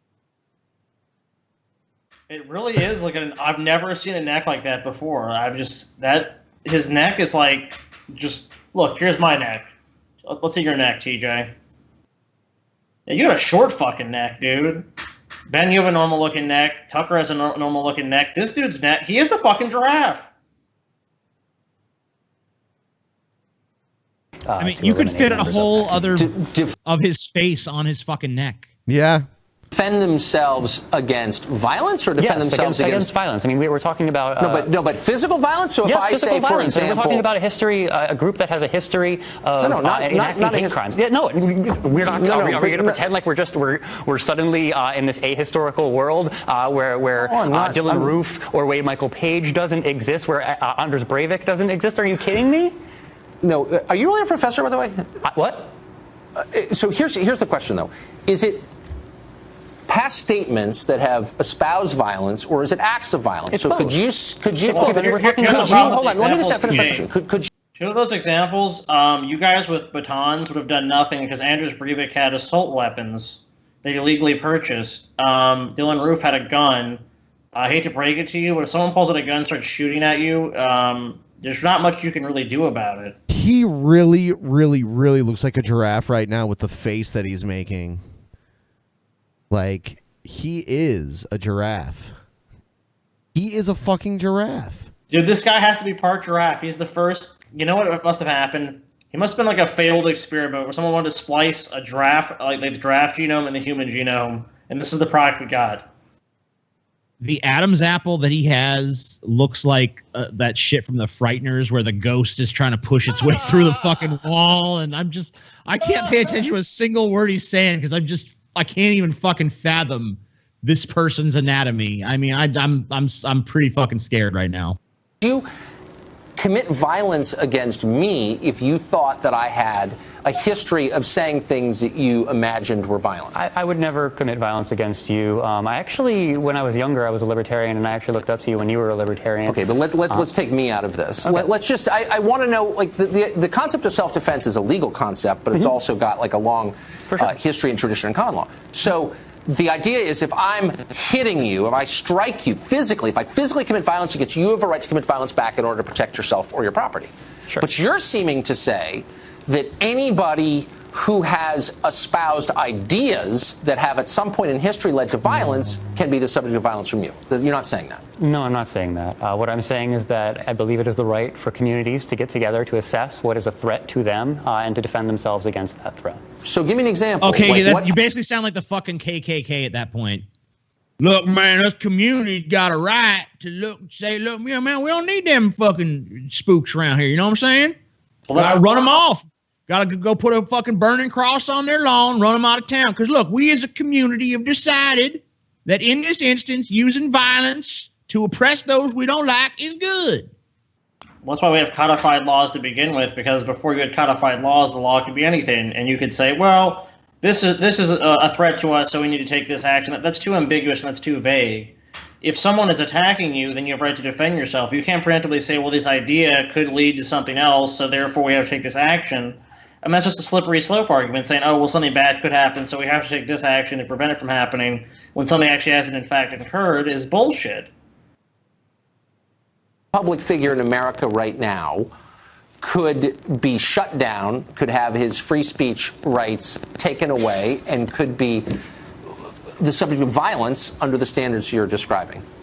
Well, I mean, for instance, I think that the framework here of talking about violence as opposed to talking about preserving the very freedoms that you and I both enjoy is a false one. I mean, ultimately, we're talking about a movement that actively advocates against all the fetters of democracy.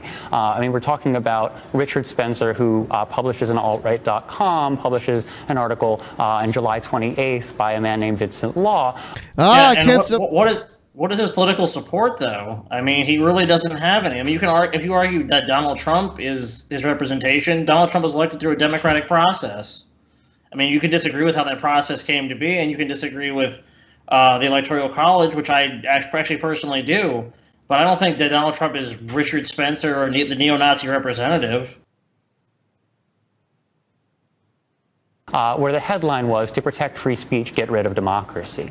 We really Okay, have to... you know what? Okay, so let's use that example. I disagree with that. I haven't seen the piece, but it doesn't sound like something I'd agree with. It's not. Does Richard Spencer have a right to speak in public? Richard Spencer is a danger to society. When he speaks in public, what he is doing, he is publicly recruiting people. I just picture him eating leaves off the top of a fucking really tall tree. The acacias, I think, is what giraffes usually. It is. Well, the same thing could be said about this gentleman here. You could say, well, when this guy speaks in public, he's dangerous and he's recruiting people to his cause, therefore he should be silenced. I mean, the same logic and rationale can be applied to him. It's flawed. It doesn't make any sense. And it's antithetical to the values he's supposedly defending. Yeah, I mean, he's basically saying that to defend freedom of speech, we have to destroy it, which is just dumb. To his very violent movement, very violent ideology. So does he have a right to speak in public?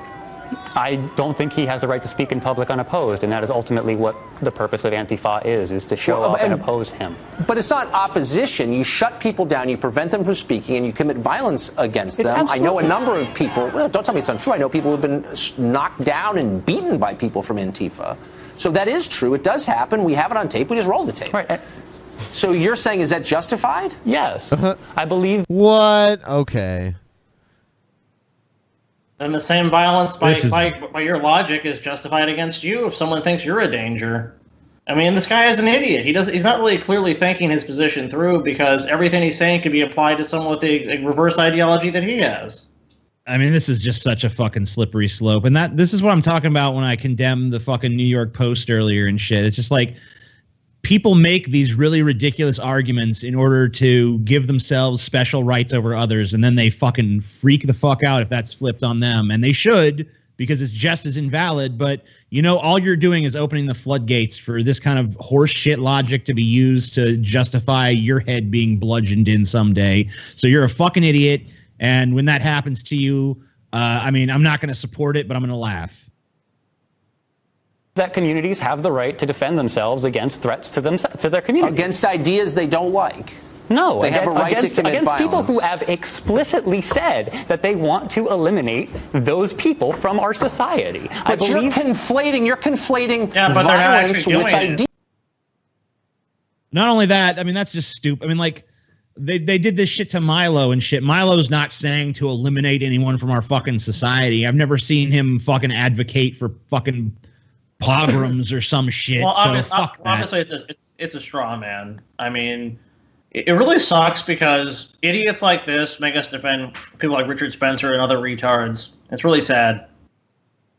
No, if I have I'm not raised my hand to strike you, you have no right to strike me. But in order to raise your hand to strike me, you have to think that you're going to strike me. And when you are going out in public as a protester, explicitly saying that you want to eliminate most of the people from this country, I believe most of the people in this country have the right to say, no, that's not okay. Okay, but it's...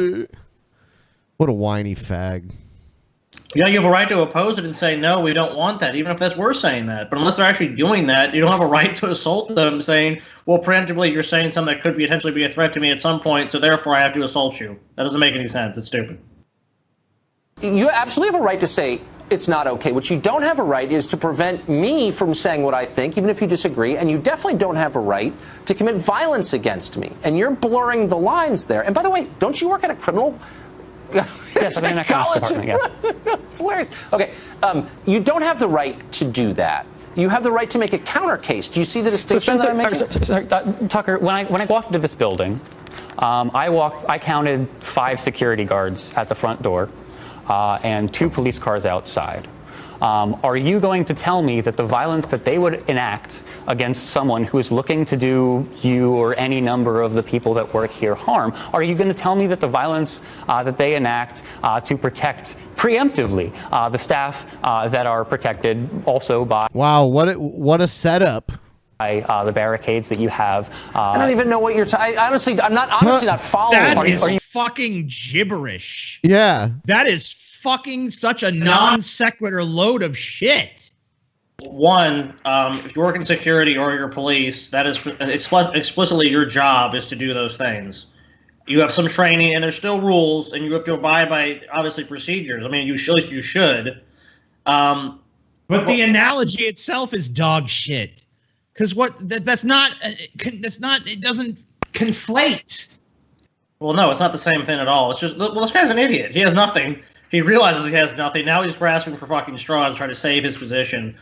I mean, because Tucker, I mean, as much as I hate Tucker, I mean, Tucker's actually making some pretty good points. And this guy is just kind of like, well, you have security at your studio, and they would do violence to protect you. So, well, it's the same thing. You don't have security. Well, I actually don't have security, but there is security at There's our security building, in your building, for sure. And there's the reason that there is at lots of buildings and the reason that there is to security prevent in people your from committing building violence. no, the reason that you have security is because ultimately that security provides a space for nonviolent civil discourse, which is ultimately what we want. Oh, slow down. There are a million distinctions here, but you don't own the public square. You don't own the street. But I believe the public owns the public square. And at the end of the day, you're not in charge of the public, and you're not in charge. Okay, basically, this guy basically just wants fucking majority rule. He basically just wants it to be the public is not defined as every individual person. It's defined as just whatever mob you can get together to fucking say that might makes right. And that's bullshit. That's antithetical to the values of this country. We're supposed to be a nation of laws, not of men. That's on the Supreme Court. What that means is you don't fucking give direct control to the people. You give control to laws that protect individual liberties and from things like mob justice. So fuck this guy, and I hope he fucking chokes on one of his fucking acacia leaves because he's a fucking ugly, stupid giraffe shit. Yeah, I mean, I totally agree with your point. That's why we have codified laws, because the mob can't just say, well, the law is that if you believe this, you should be killed. That's not how it should work. And I mean, a big thing, even in the history of the Roman Empire, was you're talking about like Cicero, was when he actually killed his political opponents without actually due process. And that was a big thing. It was like you killed your opponents without due process. And that was actually a big controversy even thousands of years ago. And now we have, in a modern nation, in modern times, we believe that there should be a due process. You shouldn't just be able to assault someone because you disagree with them as some potential preemptive threat. That's ridiculous. Due process. Isn't even charge of public. Okay. We are talking about a system that has been gerrymandering people out of public representation. Okay, if we're relying on the cops, ultimately those cops are working for the very people that you work for, and not in the interest of the vast majority of society. We don't have representation. We don't have representation by the state. We don't. Okay. Last question. Do you teach students? I do. Huh. And do you teach them that the First Amendment does not apply to people they disagree with? I teach them to think critically, and that's why I'm very What? open about. Oh God, what a cop Go out! fucking jump off a fucking bridge, you worthless fucking scumbag. All right, so we're gonna take a quick break. It's not gonna last very long, so don't fucking leave. It's gonna be like a minute long. Don't go anywhere, and then we're getting into crazy people. Don't leave because you'll miss some of it. I'm gonna go take a piss. I'll be right back. I mean it. We'll be right back.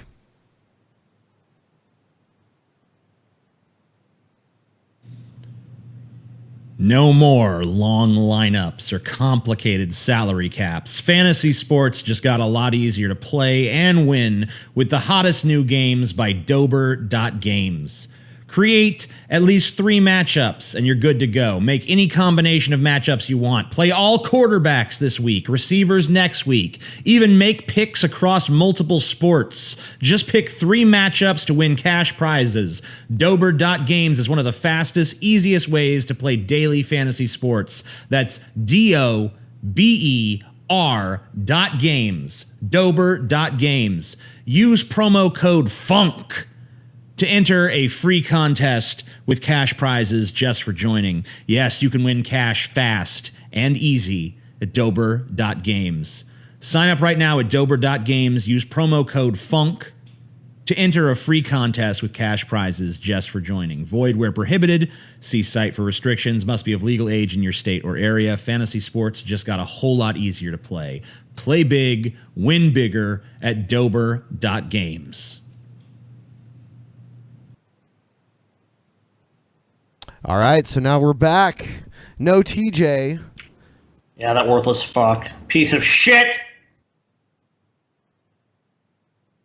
I guess we'll just open Streamlabs until TJ. Yeah. Well, I mean, we got to do the mid-show Streamlabs anyway. So time to shoot. It's time to shoot. Everybody wants to shoot.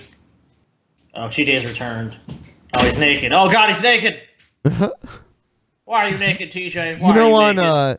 on the post show, me and Billy watched a reaction video to TJ's banana video. Oh, my. Yeah. That sounds scary. Oh me, oh my, all the people should die.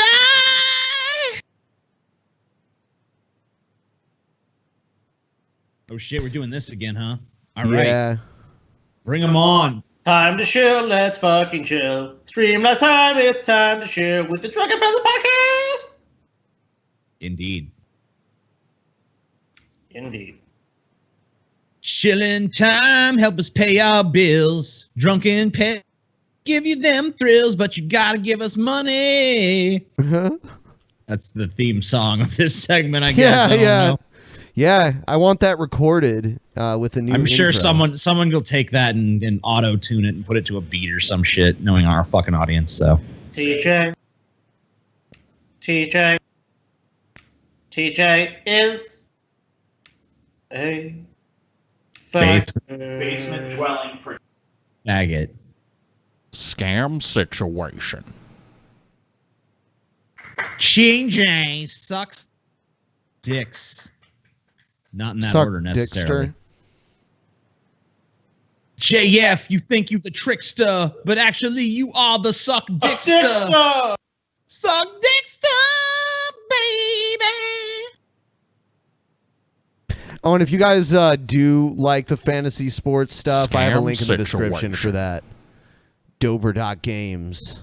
Dober.games, man. Thanks, Leafy Botanist. Leafy Botanist is a good fan. They're always giving us money. That's a good fan. Okay, here's how the fan hierarchy goes. People who show up to meetups are here, okay? And then under that is people who give super chats or patronage or DP on demand. Scam situation. And then there's people who just watch the show. In any language, and then there's in any pretty voice, much anyone who's on the you are my DP baby, subreddit or anything my like primo that. choice. Just I makes blah bitches and amore. moans I and parlay says of we're all a food, bunch of faggots all the freckle time. of your freckle. Hey, I want you.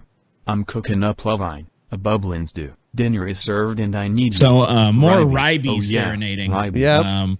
Ryby, send that dude a picture of your fucking butt in a thong or something. And give him what he wants.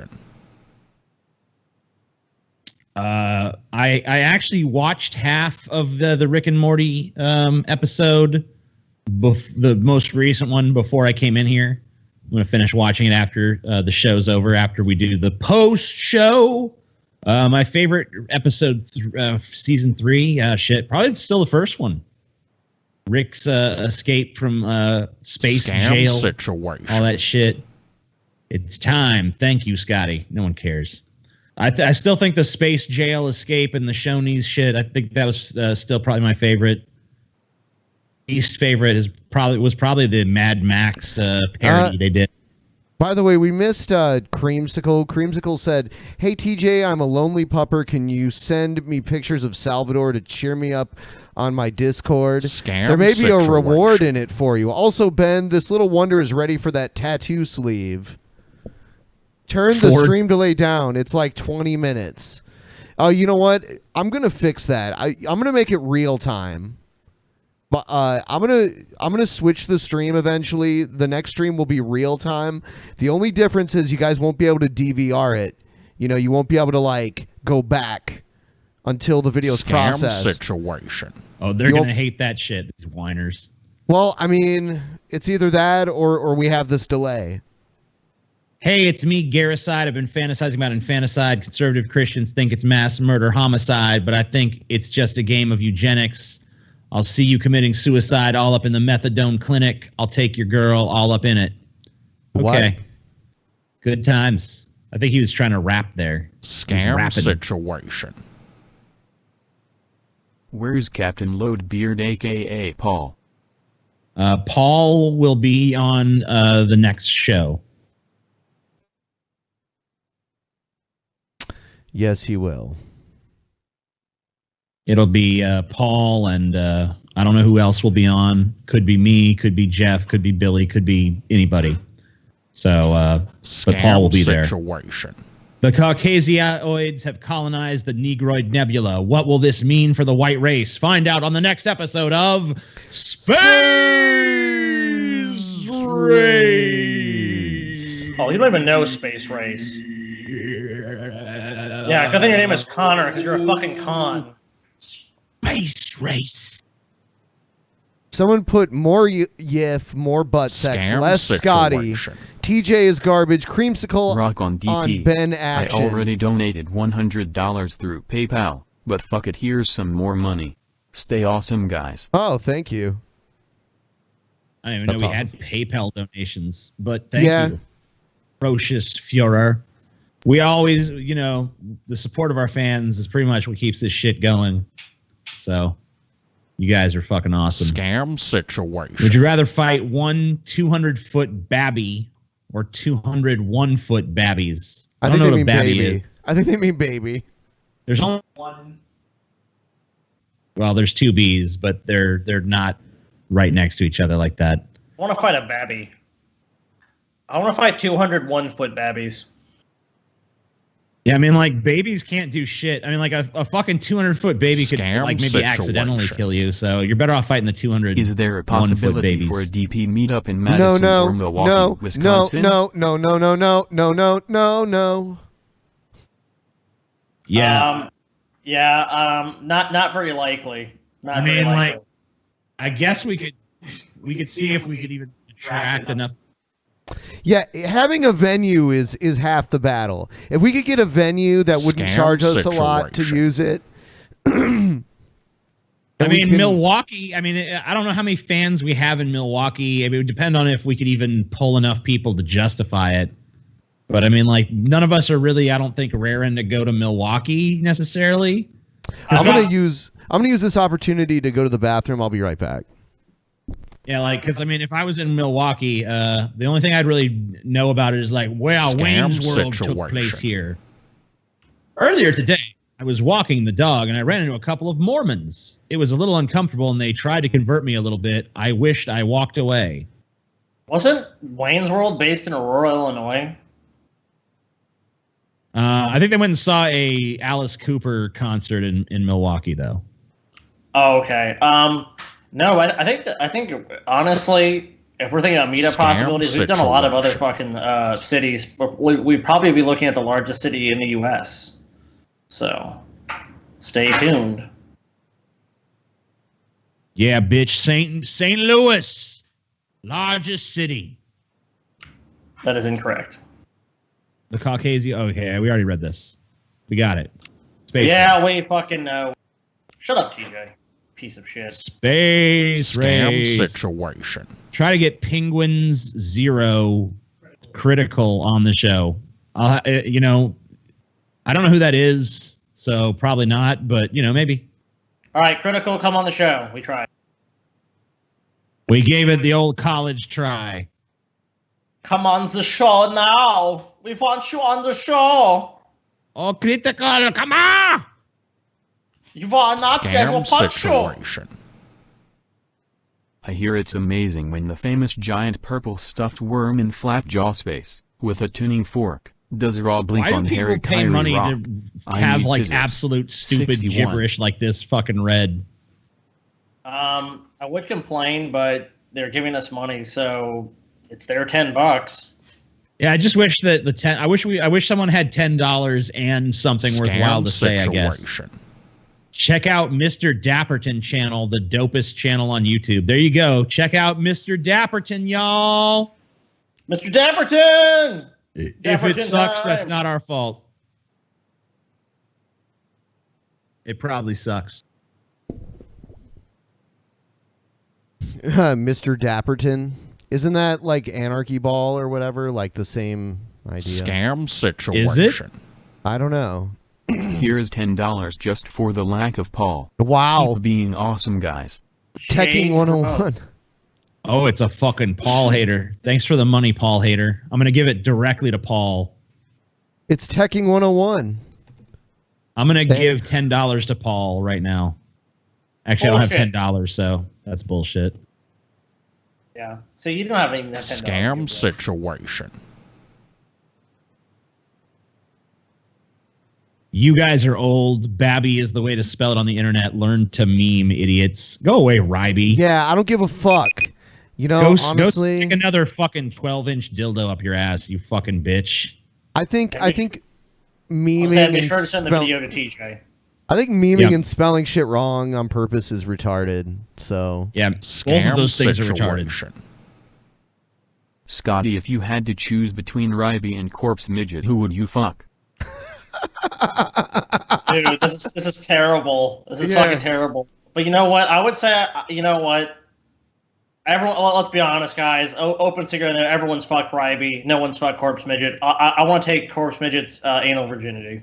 Wow. Scam situation. It is what it is. Bartleby and Loki were banished to Milwaukee from God in the movie Dogma. Okay, so that's another cinematic Milwaukee reference. There we go. I think we're done with it. I'm actually no. There's one more. Don't give any more. No more. Stop. Actually, oh, here it is. Situation. I can make this stop manually if it goes on too long. Oh, actually, it was only $5. So yeah, banana. Terracotta pie. All right, here we go, guys.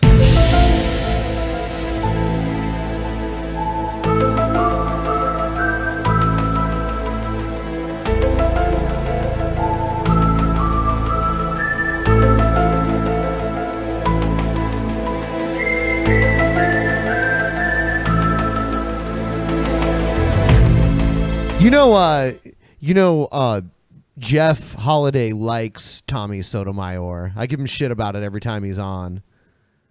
Yeah, you should. I heard he liked the new It movie too. So. Oh well, there you go. Yeah, I think we have a bone to pick with Jeff, TJ. Yeah, if I'm on a show with him anytime in the near future, I'll fucking slap him one. Let him know because he likes it. I'll be like, why do you? I mean, he intellectually, there's no way he could defend that movie. I mean, I guess a lot of people like it. I mean, a lot of people seem to like it. I just think it was dog shit. No, that's not the bizarre thing. Liking Tommy Sotomayor is the bizarre thing. Yeah. I'll be honest with you. Liking it is like, whatever. Tommy, I don't know. I don't really get it. I don't really see the appeal. I mean I see the appeal in Tommy because we made a bunch of money off of him, so that's good.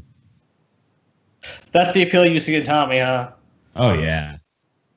Fucking father. Did we make two specials about him or just one?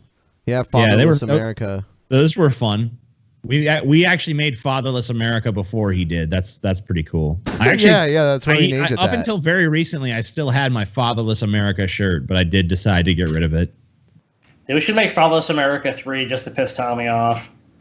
Yeah, I think maybe our next special will be another Tommy Sotomayor episode. We can have Jeff on to tell us what's defensible. Yeah, dude, he can defend him. Why not? That would be interesting. All right. This one's not. This one wasn't labeled correctly, so it's a mystery video. Here we go. Oh. What's that gonna do? It's plastic. Just get out. Get out. Get out, man. Leave. You look like a fucking. Just leave. Get out. Get out. Get out. She hits her. Just I'm leave. She hits her. Just leave. Leave before something bad happens. Come talk to me. My boyfriend is A man is threatening a woman with violence. How misogynistic. Just trying to protect yourself. This one's kind of hard to comment on, except for that, she's dressed interesting. She has interesting clothing choice right now. Very. She got big old titties. Oh damn! Oh damn! Oh shit! Bitch beat down. Yo, move, nigga. Whoa! Oh damn! Yo, Cannon, this is my Nino. Cannon. Yo, kick her outside. Kick her Holy outside. shit. What's up, nigga? What's up, nigga? What the fuck? Please leave. Just please leave. Please, just leave. Holy shit. Like, I don't even know the context behind that, but that was fucking crazy. The fire context extinguisher. is some people are fucking nuts. I think everyone here just needs to chill. And by the way, she was wearing pink, and I have noticed, especially on my stream where I watch these types of videos predominantly, they're always wearing pink, the crazy bitches. Always. Weird. I wonder why that is. It's just like... So, guys, fellas out there, a little bit of advice. The wisdom of Ben Pie here. Do not trust a bitch in pink. All right. Here's Jim Bakker. He fears he could be shot for wearing a Christian hat in public. I am so moved by our president asking for prayer. Laura and I have been to the White House. Because that's so fucking original. No other. I can't think. Can you guys think of another president asking for prayer? None. Oh wait, every fucking president ever. Own with the White House. We get we're on the president's mailing list, but the president is always asking for prayer, Rabbi. Yeah. Yes. And God has surrounded him with believers. This guy again. Whoa! This dude's making the rounds, dude. He's everywhere. Yes. Total believers. Yes. I mean, Billy Graham's daughter was there with us. And Grandpa. The head of the Assemblies of God. George Wood. And I shouldn't have started naming names, but he's not a respecter of preachers. he loves us all, and he loves prayer. All the things I've heard Trump do, this is the one that makes me go like, what the fuck the most? Inviting this fucking... Well, you know what? I guess they're kind of kindred spirits because Trump is a total shill, and Jim Bakker is the definition of a shill. I mean, he sells buckets, which he wants you to eat his fucking food the last 20 years and then shit into. So, yeah. I mean, I guess there you go. He said you could use it as furniture, too, before you have to eat it. So it goes from furniture to food to waste receptacle. Yes. And someday I'm going to reveal maybe some of the things he said about me. And it's shocking. Yes. But you know the number one thing he said he liked about me, and the reason... Let's talk about me for a second. He watches me still, but he said he knew I had something happened in my life that knocked me down. Mm-hmm. He said, but you know what I like about Jim Bakker? And he told one of my dear friends, he said, he got back up. Yeah. He said, that's why. I've never in my life heard someone tell someone else's story about themselves to aggrandize themselves. That was a fucking, I mean, like, I'm an egotistical fuck and, whatever. But wow. Just, I mean, I got to bow down to the king for a second there. Okay. And for a man to recognize that, yes, everything God's ever spoken to me has come to pass. No. Don't you just love religion? Because you literally don't have to be right. You can just make shit up whole cloth. It doesn't matter what you say. Like Jim, as long as Jim Bakker comes out and says a few fucking token things these people really want to hear, he's golden. Everything God has ever said to me has come to pass. Like, you can't make this fucking shit up. Jim, this is God. Sell buckets of substandard food to rubes. Yes, God, yes. I mean, but and everything. You give minutes almost. I mean, your prophecies, and you're not your prophecy, but the word, God's prophecy, they come to... Is he fucking high? Jim Bakker can't even talk tonight. He's just like, you're a prophet. I mean, not your prophet, but the prophet, Dude, look at that face. Doddering fucking old retard. What a doddering old fool. Pretty amazing. What I want to see. And that's why I want to see Pat Robertson and Jim Bakker fucking host the show together, dude. Oh, God. I want him to go on the 700 Club. I know they're competitors. I mean, they're both scam artists. But I'd really like to see them on the show at the same time, like a joining force. They can sell bonus buckets and whatever Pat Robertson sells. They can sell at the same time. They can do a contest. warfare. This is, and what this book is going to reveal to you, the warfare that we are in. And I'm telling you, Christians, don't give in to this stuff. Come on. We've let the world con us. The power of the media and television and now motion he's pictures. not even selling. He's not even selling bonus buckets today. Today he's selling some fucking shit book and DVD set. And I've seen, like, because I mean, TJ, obviously you self-published books and shit. That's not even high quality. They're charging $65 for this book and 2 DVDs or a DVD set. This shit costs nothing. So I mean, this is so high margin, it's ridiculous. Like, most people are not going to pay $65 for any DVDs. And let's talk about a box set, and even then it's a stretch for most people at this point who just are digital. Has just influenced and the standard of the Christian America, and they've threatened it, so we're afraid. I mean, I wanted to wear my cross hat on the show today. My wife wouldn't let me. Oh, I didn't know you wanted your cross hat. You just said you were wearing a hat. That's all I ever wear is my cross hat.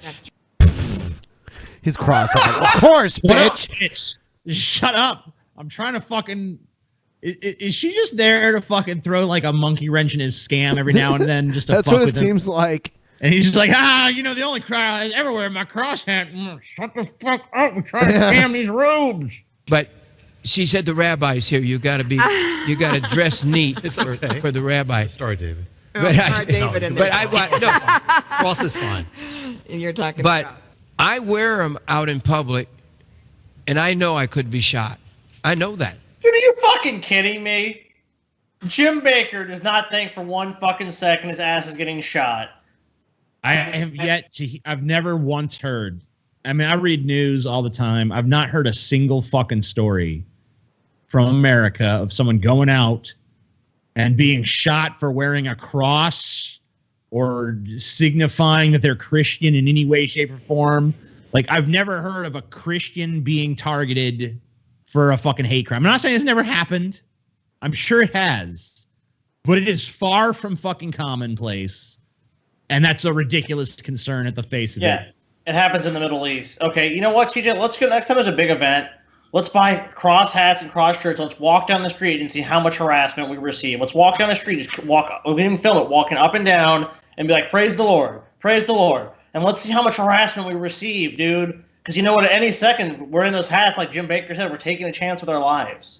I'm willing to take that chance if you are, dude. I want to be filmed because you know what? Let's just prove Jim Bakker right. Let's see if someone threatens us or assaults us or even kills us.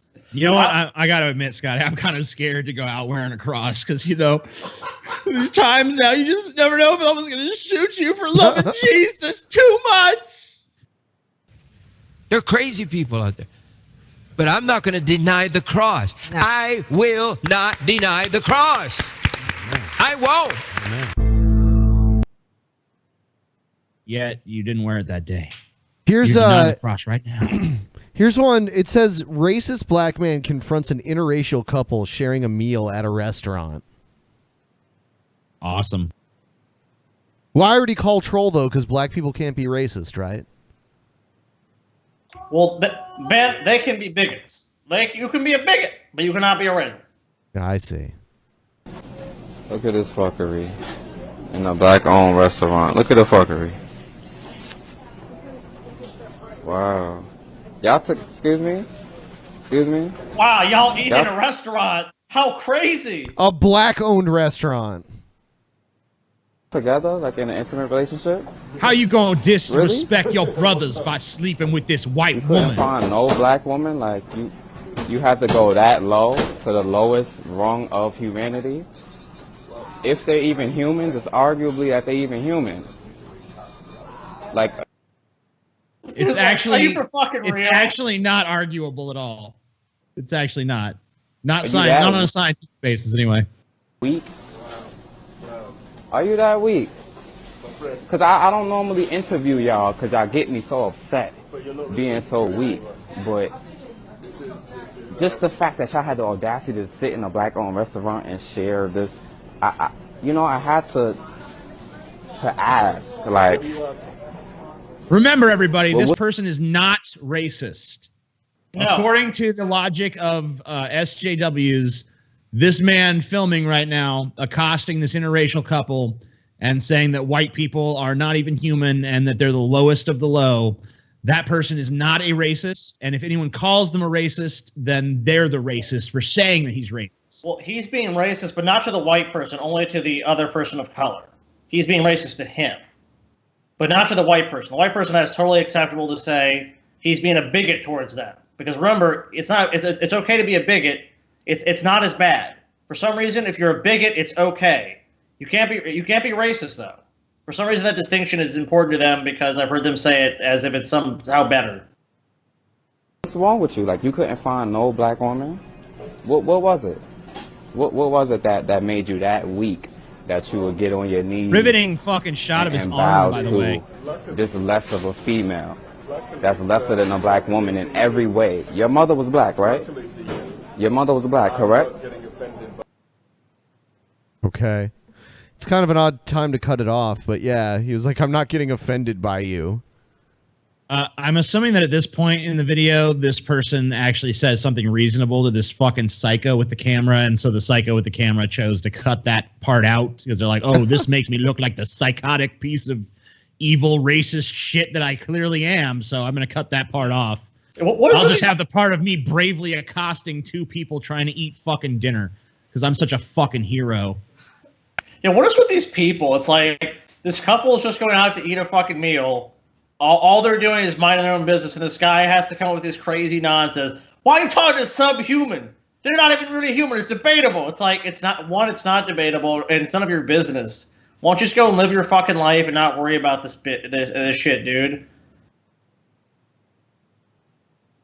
All right, here's the next one. I believe this is Alex Jones. Laura Lemmer joining us. You've gotten an instant response, Laura, or close to instant. The next day they go and get divorced. Yeah, I know. This might be my greatest journalistic accomplishment to date. I mean, if it's really going to be official, that's incredible. Huma Abedin and Anthony Weiner finally getting divorced just one day after I confronted her and you broke the story on InfoWars. So I'd say that's pretty incredible. Wow. What's happened since 24 hours ago? Well, as you said, the divorce doesn't happen instantly. Anyone that's been divorced or knows anyone that's been divorced knows that you can't just go like, you know what, this marriage isn't working, we're divorced, and then the next day you go before a judge and they're like, yeah, you're right, you're divorced. That's it. That's not how it works. It takes months or not even. Some people take years to get divorced. Yeah, and these people have money, so you know, there's a lot more complications going on because of the money. No, it's Alex Jones. They broke the story. Now they're getting divorced. Placed all over the This internet, seems so fucking and has, tabloidal. received millions of views, and so a lot of people are responding, and people are talking about it. Even Fox News is going to have me on tomorrow to discuss it. So people are very interested in seeing Hillary get confronted by the alternative media and watching Huma Abedin and Hillary Clinton hide from a citizen journalist. So, and I love how they ask you, the Secret Service, are you a journalist? Well, no, the fake journalists won't ask her the real questions. The mainstream journalists should be there. You went and asked the real questions. Great job. I'm going to turn this over right now to who's hosting the fourth hour, our own Jack Posobiec. Jack? Alex, it's great to be here. Laura, awesome to talk to you again. I don't think we've been able to see you up in New York there since our last time we caught the Shakespeare play, but you know what's going to happen. What am I watching here? InfoWars, basically. Alex Jones fucking drivel, dude. You're watching the fucking product of Alex Jones' fucking warped mind and what... I mean, because look, Alex Jones essentially is just clickbait for crazy people. Yep. And I could pick any segment of any one of his videos and just get this kind of garbage. 90% of the time, what you're going to get is him shilling a fucking male vitality supplement or something. Lost weight, I feel great.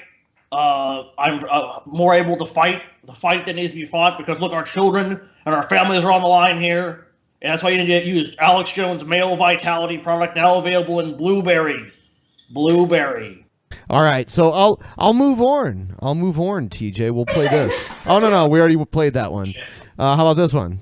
Are you actually calling the police then? No, I'm not calling the police. Ma'am, what are you doing? What's the point? I'm on my phone. I'm allowed to be on my phone. But I want to know what's the point. Ma'am, I ask you please. I have to explain to you why I'm on my phone. Ma'am. No, I want to know what's the point of what you're doing. Please, listen. I understand. Leave me alone, or I will call the police. I don't want you to call the police. I just want. Then leave me alone. Walk away. Could you please? I'm in the bus shelter here. You've come after me. Okay. You followed me all the way from the library. I'm just trying to speak with you. I'm trying to speak with you, person to person. I've explained my concerns, and you're not listening to me. I understand what you're not listening to anybody's concern. No, you know what? No, wait. You've actually taken matters into your own hands, not concerning yourself with anybody else. Hold on for a second. The bylaw actually states parked. She was not parked. She let me out, she sat for 2 minutes, and then she was to drive away after I dropped my stuff off. And that's exactly what I did. Hold on. You've taken into your own hands, you've seen a small snippet of information, and you think you've gotten the whole picture. Ma'am, so the only don't touch my phone. Ma'am, please. Don't touch my phone. Stop recording. If you take a picture of me again, I will take your phone off you, and I will destroy it. Are you recording, ma'am? Don't touch my phone. Turn this off. Touch my phone. Turn this off. I will take it, and I will destroy it. It's gotta be the most bored small town you can imagine. Like, Yeah. the bylaws actually state. It's like, are they arguing over some parking bullshit? Dude, isn't it crazy? Like, remember that guy who was the atheist killer who killed people over parking space? Like, what is it with people in parking spaces? Like, can't you just find another fucking space? Or, I mean, like, do you really need to fucking, like, have this big fucking fight over some bylaw in a city about where someone parked for 2 minutes? Like, who gives a shit? Is your life that empty and meaningless? And they said they're going to take her phone and smash it. Yeah, you can't smash someone else's phone. And that, this guy, one second this dude's quoting bylaws like he fucking respects the law, and then the next second he's like, I'll smash your phone if you dare record me in public.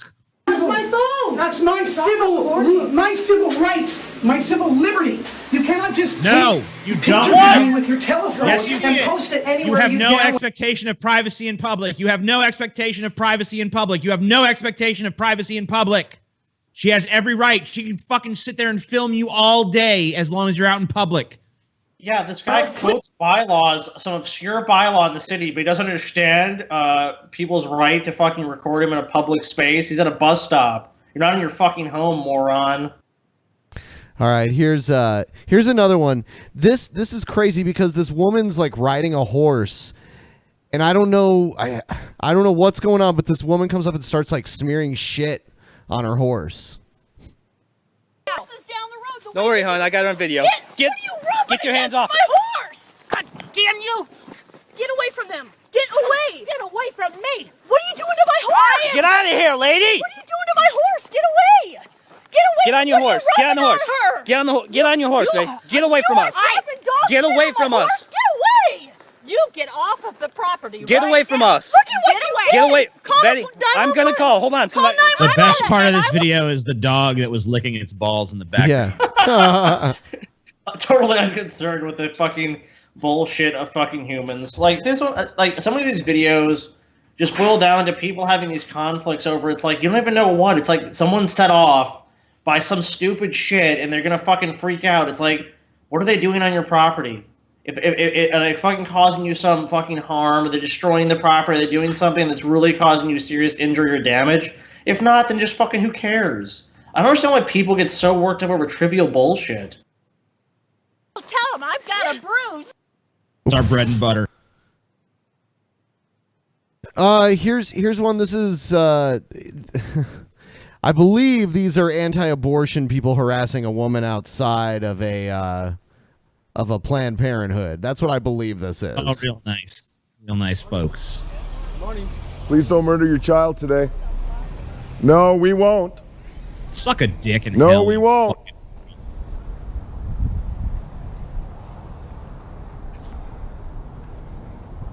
You even enter the parking lot with murder in your heart.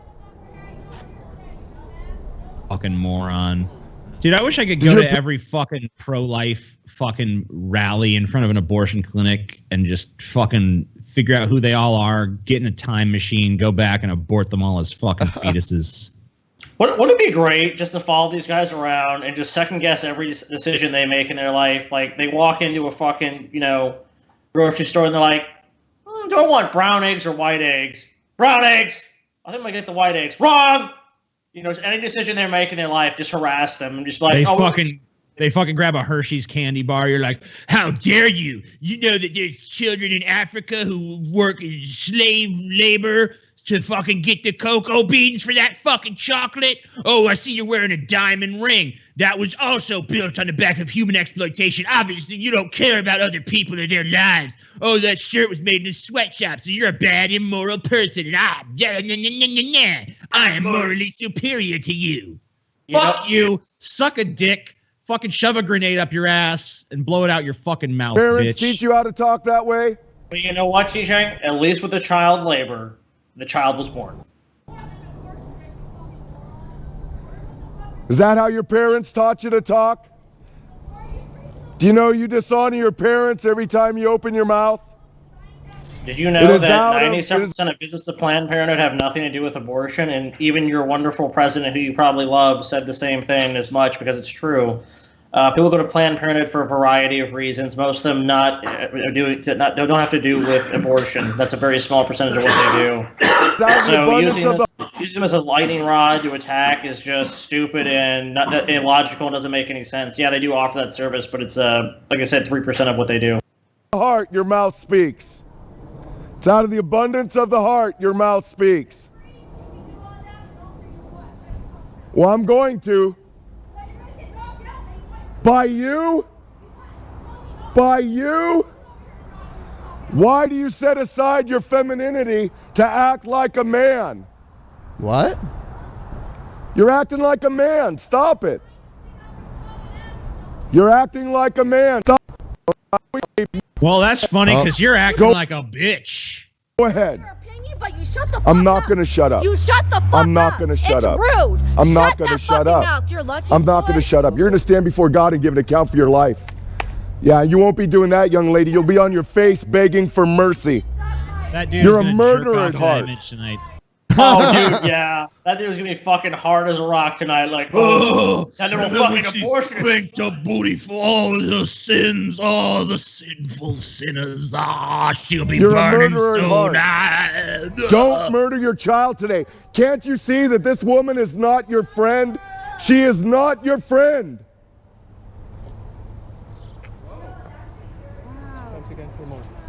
I just want to know. I mean, look, why do the people who, if these people want to preserve life, right? So why do they have no lives? Why are they out standing in front of a fucking clinic telling other people how they can run their own lives? You know, I mean, if you're going to fucking say that you're all about life, then go live your fucking life. Get out from in front of a fucking abortion clinic, you morons. Because everyone has a pet issue, you know, for the most part, and this is their one, and they feel like they're really proactive and they're really doing something. They're all saying to themselves, like, if I prevent one abortion, that's one life saved. Yeah. You know what you guys can do for me, you anti-abortion people? You really looking for something to protest? Go stand in front of a McDonald's nationwide with signs that say "Bring back the McRib."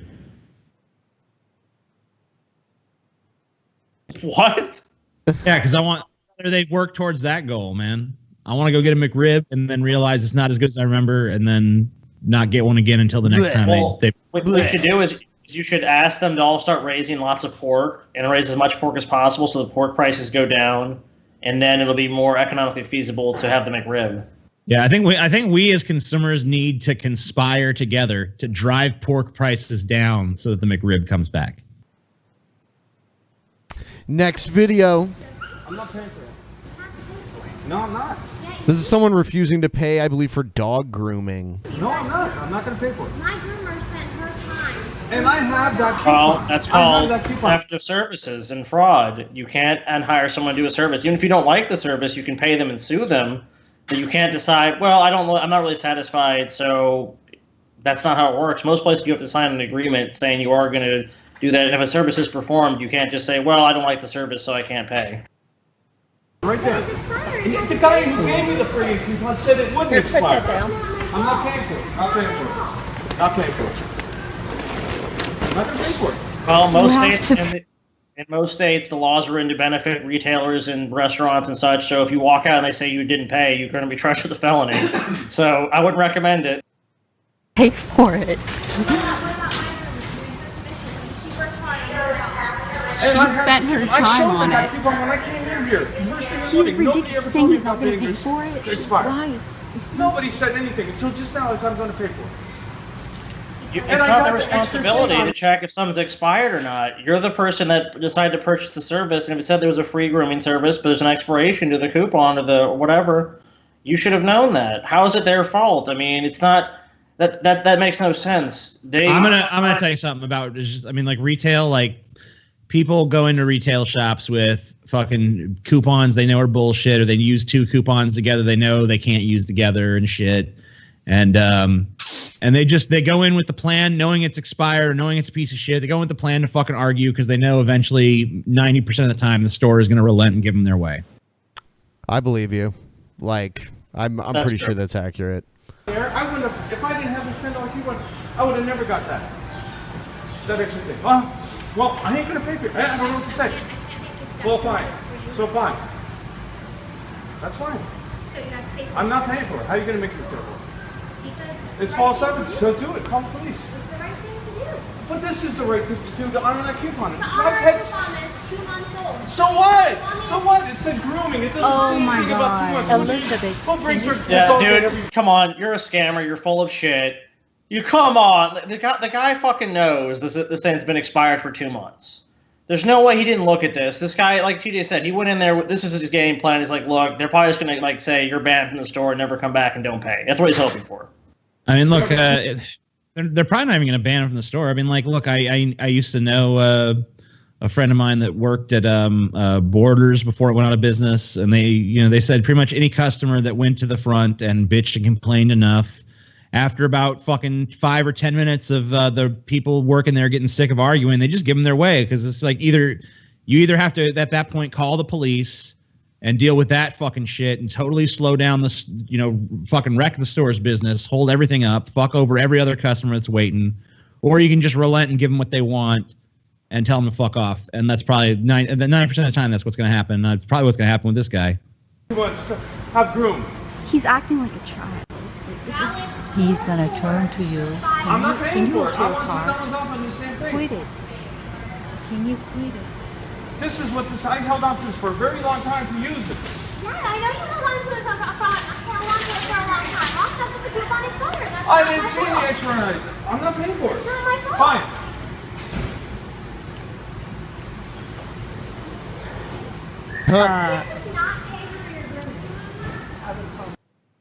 Wow. So he just this left. guy, he ended up leaving in a huff. Let's see. What are the chances they're going to call the police on him? Probably. They're probably just going to be like, fuck him. If he ever comes back in here, just tell him to leave. Equality. This one's called Equality for Gays. All right, YouTube. Tone here again.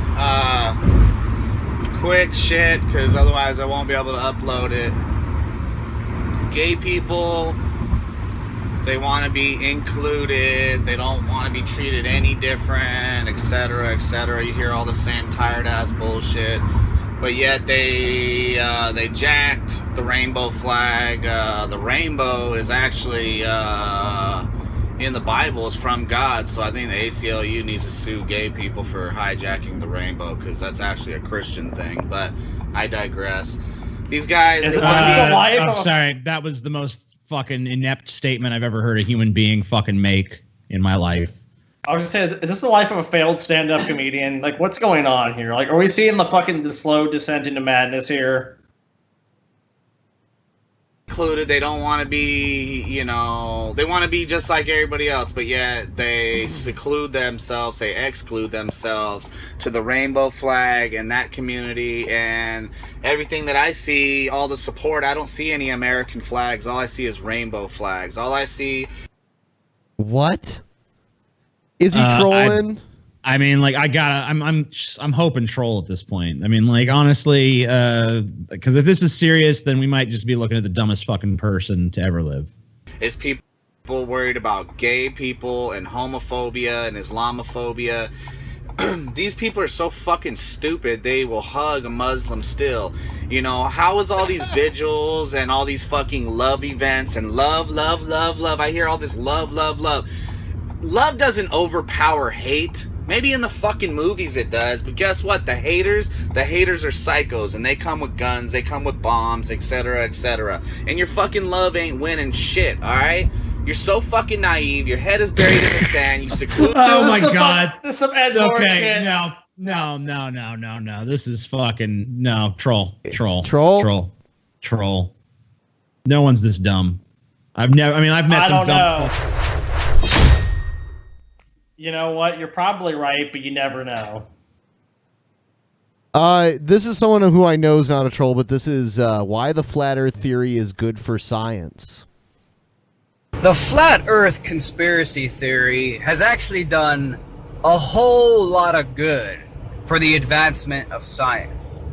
If it turns out that the flat Earth theory is total bullshit and that flat Earthers turn out to be wrong, this is idiotic. A lot of good has still come out from this recent flat Earth hype trend that's taken over the fucking internet. All right, I'm writing in TJ's rules of YouTube, number 78. Anyone who makes a video of themselves driving around in their car, probably a moron. But also saying crackpot theories have done anything to the advancement of science is just on its fucking face a ridiculous and stupid statement that totally demonstrates any lack of understanding about the scientific process. The flat Earth theory hasn't been, even valid for thousands of years to say, oh, this newfound resurgence has done something for science. Like, no, it's been disproven for thousands of years. This doesn't make any sense. This is stupid and naive. And the main good is that it has exposed 90% of the general public who blindly believed that the Earth was a sphere. And when I say blindly, I mean pure blind faith. The average person believes. You go up to the average person on the street, you ask them, what shape is the planet? They're going to tell you, it's a sphere. And you ask them, how do you know that? They're going to say, someone told me. My first grade pictures teacher told from space, the satellites in orbit, basic physics, the fact that we can see other planets and they're also shaped like spheres. I mean, take your fucking pick, moron. There's plenty of fucking evidence that the Earth is fucking round. It's not a perfect sphere, though. Well, you always hear this thing. You always hear, like, well, we're going to have people on the street, we're going to ask them, and they don't really know, and they're idiots, and therefore this is making some point. Yeah, the only point you're making is the average person is an uninformed fucking idiot. Sure, I actually agree with that point. But the problem with that is, just because someone believes something, or whatever they believe or don't know, or what ignorance they have on a subject, doesn't make the truth less true. Yeah, okay, here's the thing. You've proven that people are only skeptical of things they shouldn't be. That's what you might have proven with that. Told me. Neil deGrasse Tyson told me. Everyone else says it's a sphere. But unfortunately for y'all, it was mathematically proven fucking like thousands of years ago. You fucking twat. Someone else told you something, that doesn't qualify as scientific evidence. So what the flat Earth theory has done, it has actually helped eradicate blind faith. Even if it turns out the flat Earth theory is completely wrong. Blind faith is gone tomorrow. There's no if it turns out the flat Earth theory is wrong. It is wrong. It has always been wrong. You stupid fuck. How retarded. It at least helped eradicate blind faith. And that's also incorrect. It did not fucking eradicate blind faith and people just trusting things on it based on authority or, whatever bullshit they want to believe in. People still believe tons of irrational bullshit. They probably always will. As long as there's people, there's going to be irrational bullshit. The blind faith that 95% of the population has in believing the Earth is a sphere without knowing for themselves, at the least, the scientific reasons that scientists believe it. Okay, fine if you didn't perform any what bearing does it honestly have on their lives? Because that's the reality they already live in. So it's irrelevant to most of these people unless they work in some field in which that's actually applicable to what they do. If you fucking wash cars, it doesn't fucking matter if the Earth is fucking flat or round. That's the reality they live in.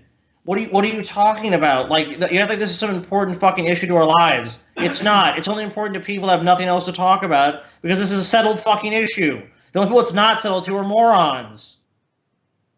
Yourself to empirically prove the shape of the Earth, fine, but at least know why other scientists who have performed the experiments, supposedly proving it's a sphere, Well, can at you least explain know the why. proof for 2 + 2 = 4?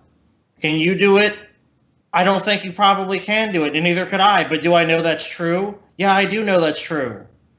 Just because I don't personally know or understand the full ramifications of how to explain something as a layman doesn't mean that it's not true because of that. Or I need to look into that and study that and explain exactly why you can prove that. Because you know what? I'm not a mathematician. I'm never going to be in that position where I'm actually going to be able to explain to anybody why these things work the way they do.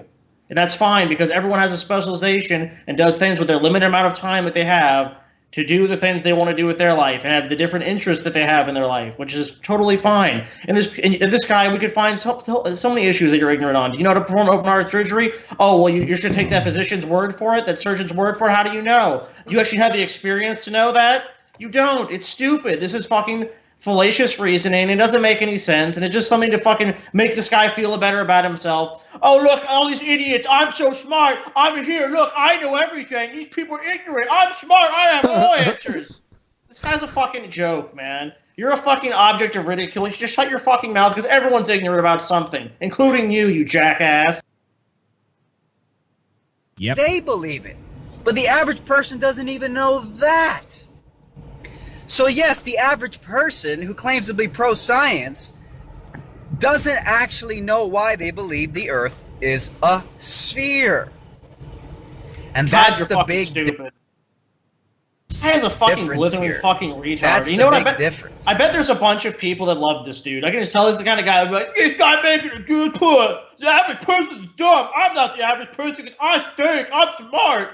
It's like the idiot we had before, like the giraffe we had on before. I teach critical thinking. No, you're teaching people how to be fucking critically fucking stupid and fucking ignorant. Listen to the dribble that's popped out of your fucking mouth. This is a bunch of fucking grade A fucking horse shit. That bunch of fucking idiots on the internet go, just by making a point, because I'm not that normal person. Actually, you are, dumbass. You are that average normal fucking person. This guy's just appealing to your fucking sense of specialness. You're not fucking special. You're just like everyone else, and just get the fuck over it. Damn, Scotty. Nice. And you know, a lot of people who claim to be pro-science, they themselves don't know why they believe it's a sphere. They believe it on purely blind faith. All This right. is something called You're saying- consensus How many science. times have you said the same? You can't just look. You go to the Tommy Sotomayor School of fucking video making? Yeah.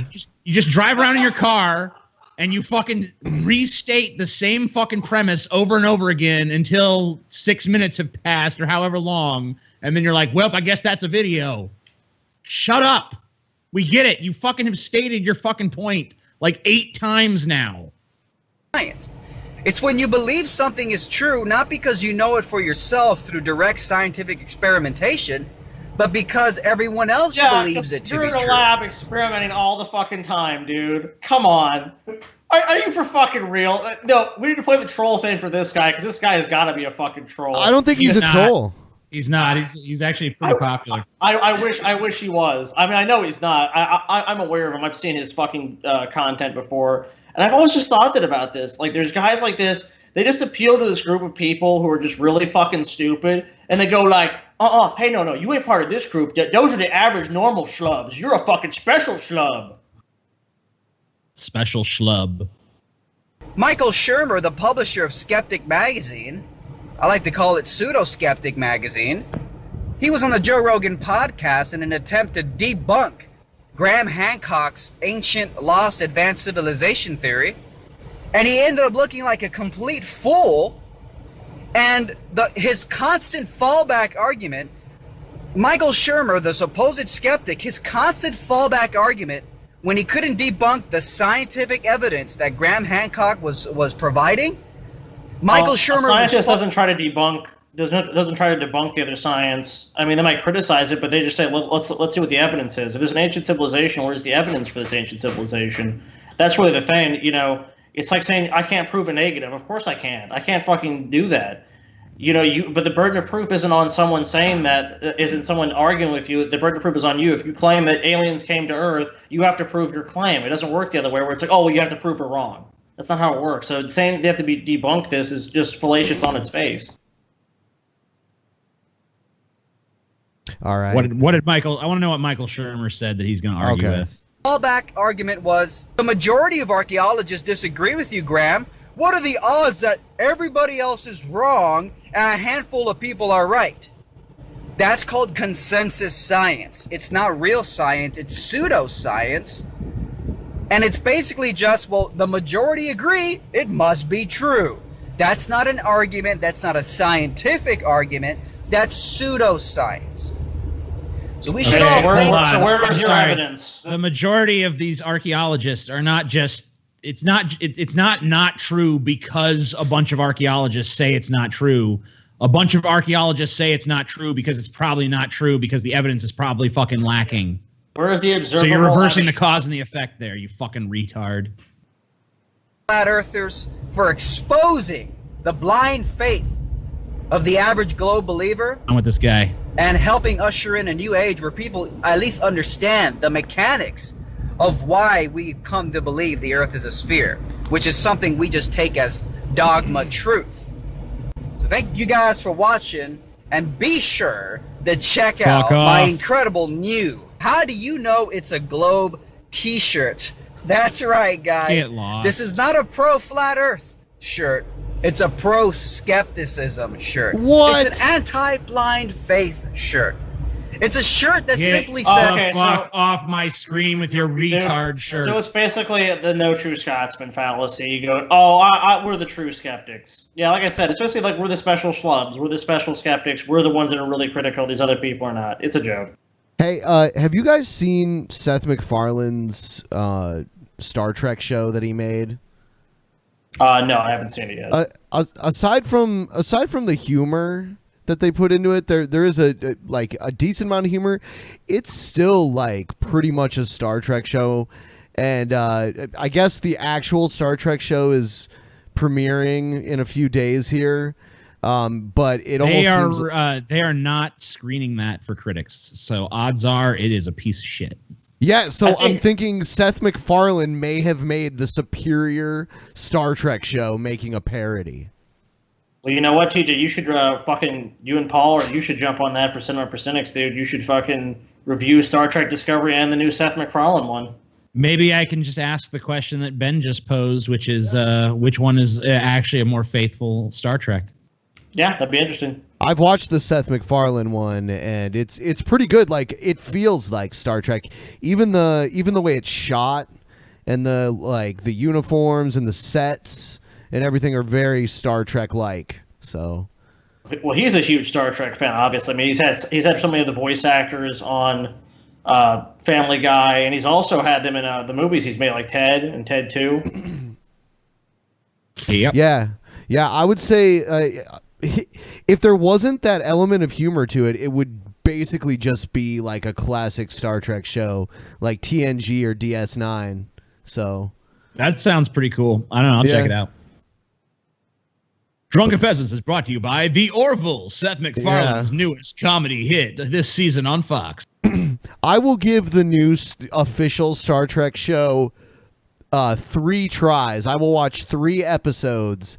And if all 3 of them suck, I will never watch it again. Yeah, I mean, I don't know how many episodes there are going to be in the season, but I'll probably, I mean, like, I don't know. If the first episode is just total dog shit, I mean, I might just say fuck it, but I'll probably try to give it at least 3 or 4 episodes before I declare that it's a piece of shit, because I feel a turd coming, and usually I'm right, but maybe I'm wrong.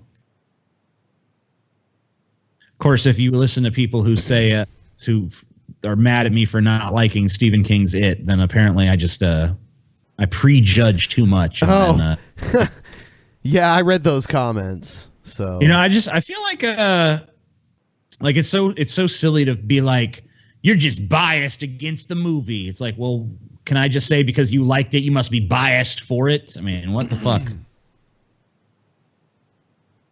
Didn't you troll the guy that played Pennywise or something? Like, didn't you fuck with him on I had an argument with the kid who plays Henry Bowers. I mean, I didn't really have an argument with him. I just made a video about how I thought the movie was going to suck, and then he went after me. And then I was kind of like, what? Why? I've never had anyone. I mean, I've made fun of movies before. I've never had anyone from a movie actually give a shit about what my stupid ass has to say. Yeah, that was kind of random. He must be like searching for bad reviews.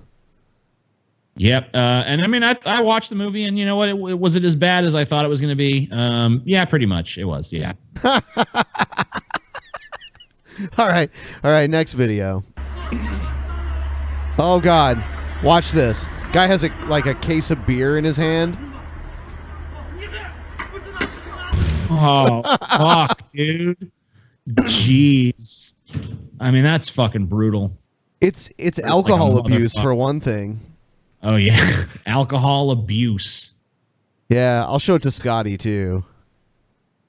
Okay, shit. Crazy shit, Scotty. Let's check it out. It's a case of beer. Bottles. Oh, fuck, oh shit! I'm not surprised I got knocked the fuck out. That would fucking hurt. Like, oh man, dude. That's fucking brutal. All right. This video is called Modern Education. This is scary.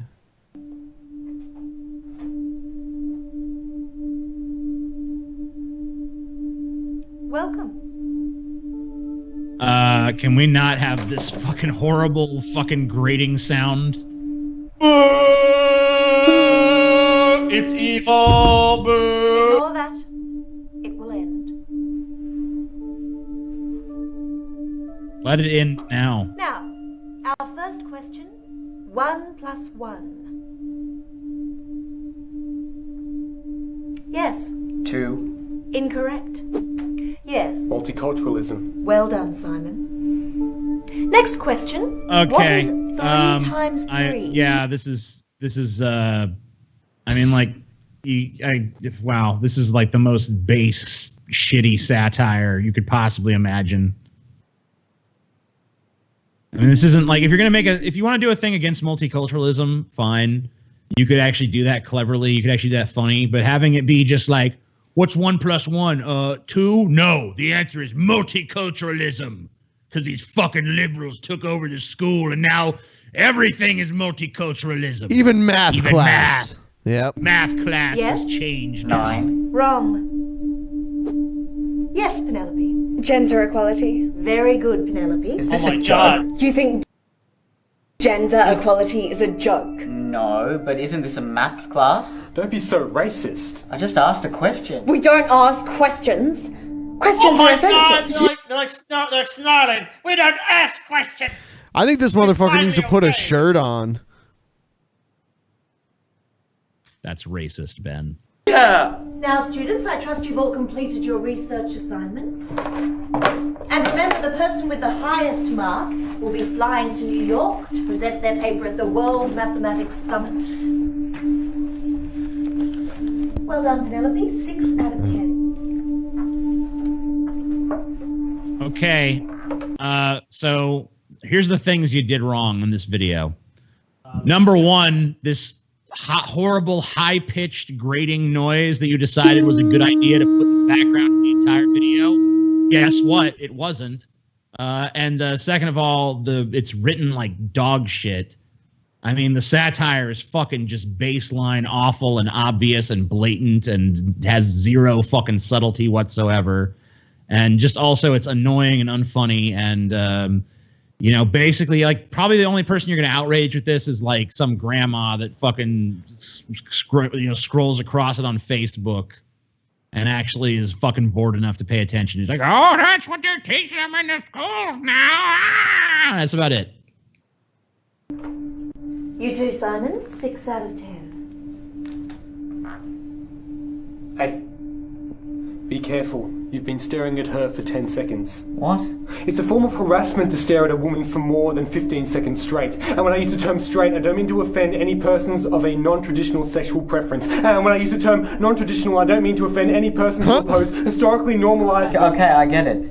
Unfortunately, Sunshine, your research assignment is only worth a 1 out of 10. What the fuck?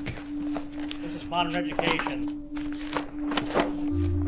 I've used Fourier transform and mathematical methods in electronics to analyze the electrodiagrams of at-risk patients and calculate their risk of experiencing a heart attack. I mean, it's a new method, but it could potentially save thousands of lives. 0. You get a 7. 0. You barely even read it. You used red pen. What? Red is considered offensive in many religions. Why would you belittle everything down to a Is red considered offensive in? Yeah, I didn't know that. Dude, it's just total fucking nonsense. It's just like it's like the shit you see. It's like, when you produce propaganda, you don't make it realistic. You make it, like you said, it's like the old funny that he's like, in Australia, they're sitting around going like, oh, this is how things are becoming. Oh no, everything's politically correct. Oh no! singular color? Well, humanity is a rainbow of beauty and spirituality. Yeah. Okay, fine. 7 out of 10, but that still means I get to go to the summit, right? The marking process isn't over yet. Now, because we live in a society based on equality, the total amount of marks are to be divided equally among our students. You've got to be kidding me. Well done, students. We're all equal. We're all average. Yay! But then who gets to go to the summit? Oh, we haven't added our privilege points yet. Don't you know anything? Oh my god. I gotta add those privilege points. Okay, this sucks. This is Now, awful. Penelope, This is you dumb. are I hate female, this. so that's plus 1 privilege point. However, you are white, so that's -1. I'm also bisexual. Plus 1. That leaves you with a total score of 6 out of 10. Oh man. Dude, can they lay it on any more fucking thick? Like, yo, white, -1, but I'm bisexual, +1.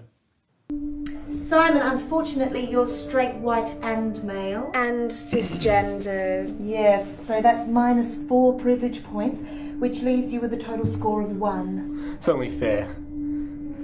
What a cock, Now am I you. right, guys? You're male, and I don't like you. So that's -2 privilege points, but you are brown and sexually ambiguous. Sexually ambiguous. What? So that's +2. That leaves you with a total score of 5. Wait, why am I sexually ambiguous? And finally, Sunshine. I'm gay, I'm trans, I'm Asian, I'm overweight, I'm lower class, I'm unintelligent, unattractive. Oh I've got shit, you hairs got on all my kinds nipples, of points. and I also got body odor, and I can't really run properly or tie my shoelaces by myself. And I once watched a pigeon die. Wonderful, 10. Sunshine. 10. That's 13 privilege points. That leaves you with a 13. total Wow, score of even 18 out of 10. Well, Oh my god. Okay, next video. My God. So that's what Get that's the what fuck outta here. education has become. Modern education. This is scary. Yeah, it'd be scary if it was even remote. I mean, like, I guess on a base level, it sort of has a base sort of fact, but you just did it so brazenly and stupidly that now it just seems totally ridiculous. I think they're trying to like do a slippery slope here too. Like, but you hurt your cause when you make something this hyperbolically stupid. All right, next one. Can you guys tell us about the drama right now? What's going on?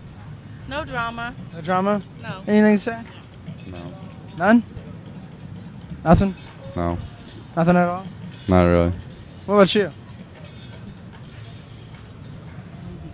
Either you get Oh, that shit. camera out of my face or I'm going to smash it. You're gonna smash my camera? Yes, I will. It's not a good thing, man. Dude, she's got crazy eyes. Back away slowly. Camera, we don't want to. I bet you she wears pink, just not today. So technically, you can't videotape us. Are you God's people? That's actually wrong. Legally, They you can videotape. can't videotape. Actually, we can. But we can be nice and walk away. No, you can't. Do a fucking public if I do service see it announcement. in the theaters, I will sue your ass. It's gonna be on YouTube.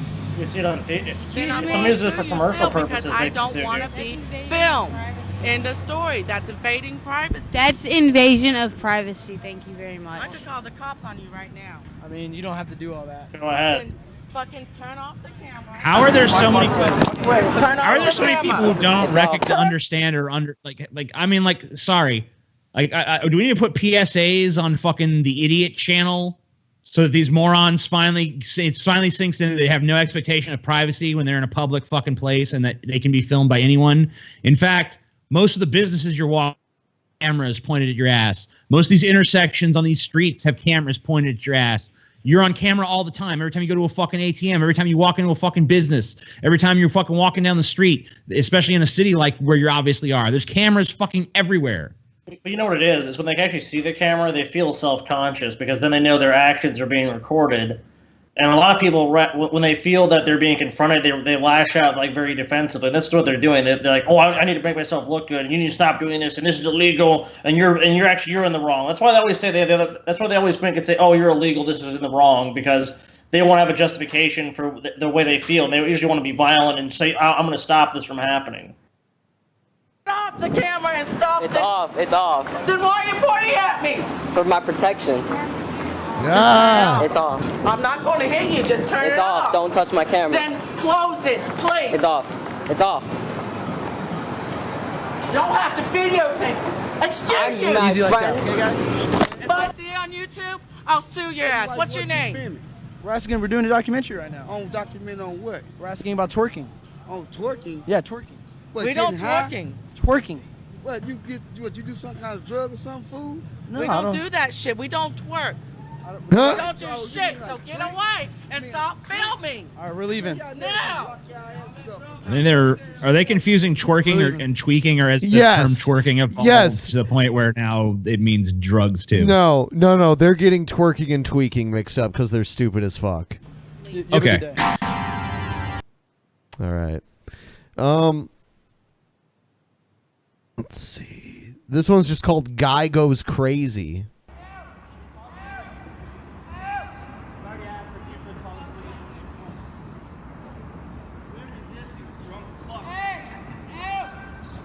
Yo, what? Yo, man. What's going on? Hey, man, get this motherfucker off me. What the fuck are you doing, man? This fucker's nuts. Yeah. You guys both look fucking crazy. You guys both look fucking crazy. What's going on? Mind your own business, dude. Mind my own business? Are you fucking crazy? You're yelling out here in the middle of the fucking street. This dude's yelling. So we'll just explain what's going on. Mind my own business. I have this taken care of. Thank you. You have. Who the fuck are you? What do you mean? For all I know, you're just assaulting this random old dude. I've assaulted nobody. Well, then what the fuck are you doing? Explain. Just explain what's going on. In any way, shape, or form. Okay, just explain what's going on. What's going on is some weird shit is happening. I mean, if you've actually ever been to the cities of Seattle or Portland, or LA, or pretty much any major city for that matter, but those are cities I think especially of people yelling random crazy shit. This is normal. Like, people will sit there and just be like, they'll yell like shit, like, "Help! Call the police! Help! Help!" And most times they get ignored. And this guy just was one of the random people. It's probably just a paranoid, delusional person that's yelling this, and they don't probably even know what the fuck they're doing. Dude, I still remember me and Ben. It was in Portland, I think it was. There was a guy just standing on the corner with a fucking guitar. Yeah. Playing one horrible note. Over, it was just, Oh, I know that guy. I remember that. and he was doing it when we walked by, and then fucking an hour later we walked by, he was still just doing it. I'm like, what the fuck kind of weird artistic fucking bullshit is this? Yeah. I think it was just totally devoid of talent. Like 100%. It was just someone strumming an open note on an untuned guitar. So, here's probably the last video we'll play before we go into the final segment of Streamlabs. Want to remind everyone to catch the post show. Final Streamlabs Tonight on the post show. Tonight on the post show, we're going to watch a video called Left-Wing Bigots Attack 2 Patriots. Bats, knives, one stabbed. So. Wow. Oh, shit. Yeah. Fucking crazy shit going on in this country. But before we get to that, here's the last video of the night. Tased in the nuts at McDonald's. Love it. What a way to end the night. Are you loving it, DJ? Get on the ground now! Get on the ground! Where's the closest unit?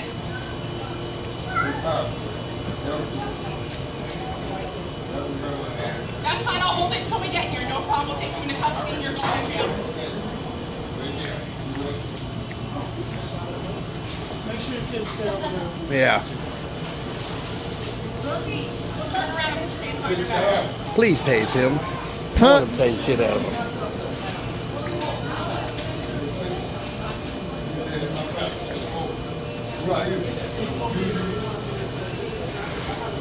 This guy makes a huge mistake. Everybody's look at them. They're all filming it. This guy's already making a mistake, even not complying with some cop who has a taser trained on him. Like, the fact that she hasn't tased him yet is fucking incredible, honestly. Yeah. For her protection. Probably because he's just standing around at this point. He's kind of a threat, but he's not really moving forward. He's kind of just like stationary.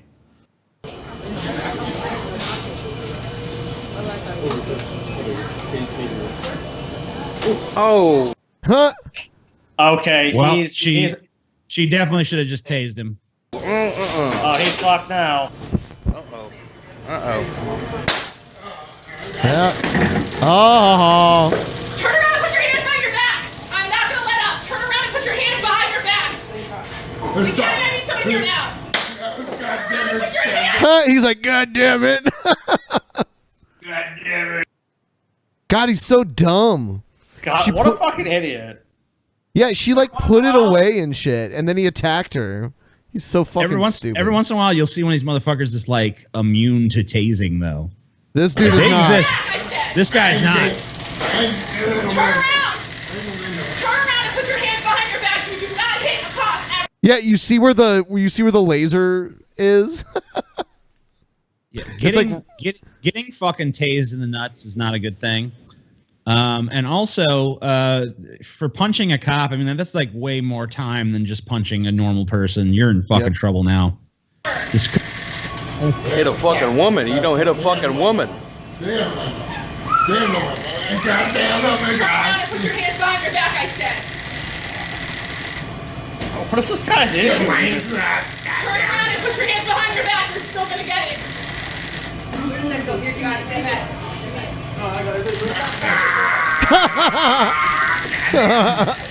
Don't tease me, bro. At this point, it's this guy's fetish, dude. He's just like, Yep.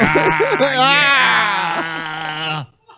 I mean, how else do you explain his non-compliance? Because, like, at this point, I feel like 99% of people would be like, all right, I better just listen to what she's fucking saying. I've been naughty.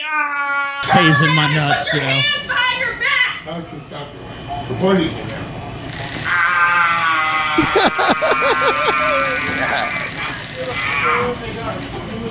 No. It is his fetish. Ooh. Put your hands behind your back right now. Do as I say right now. That's really funny.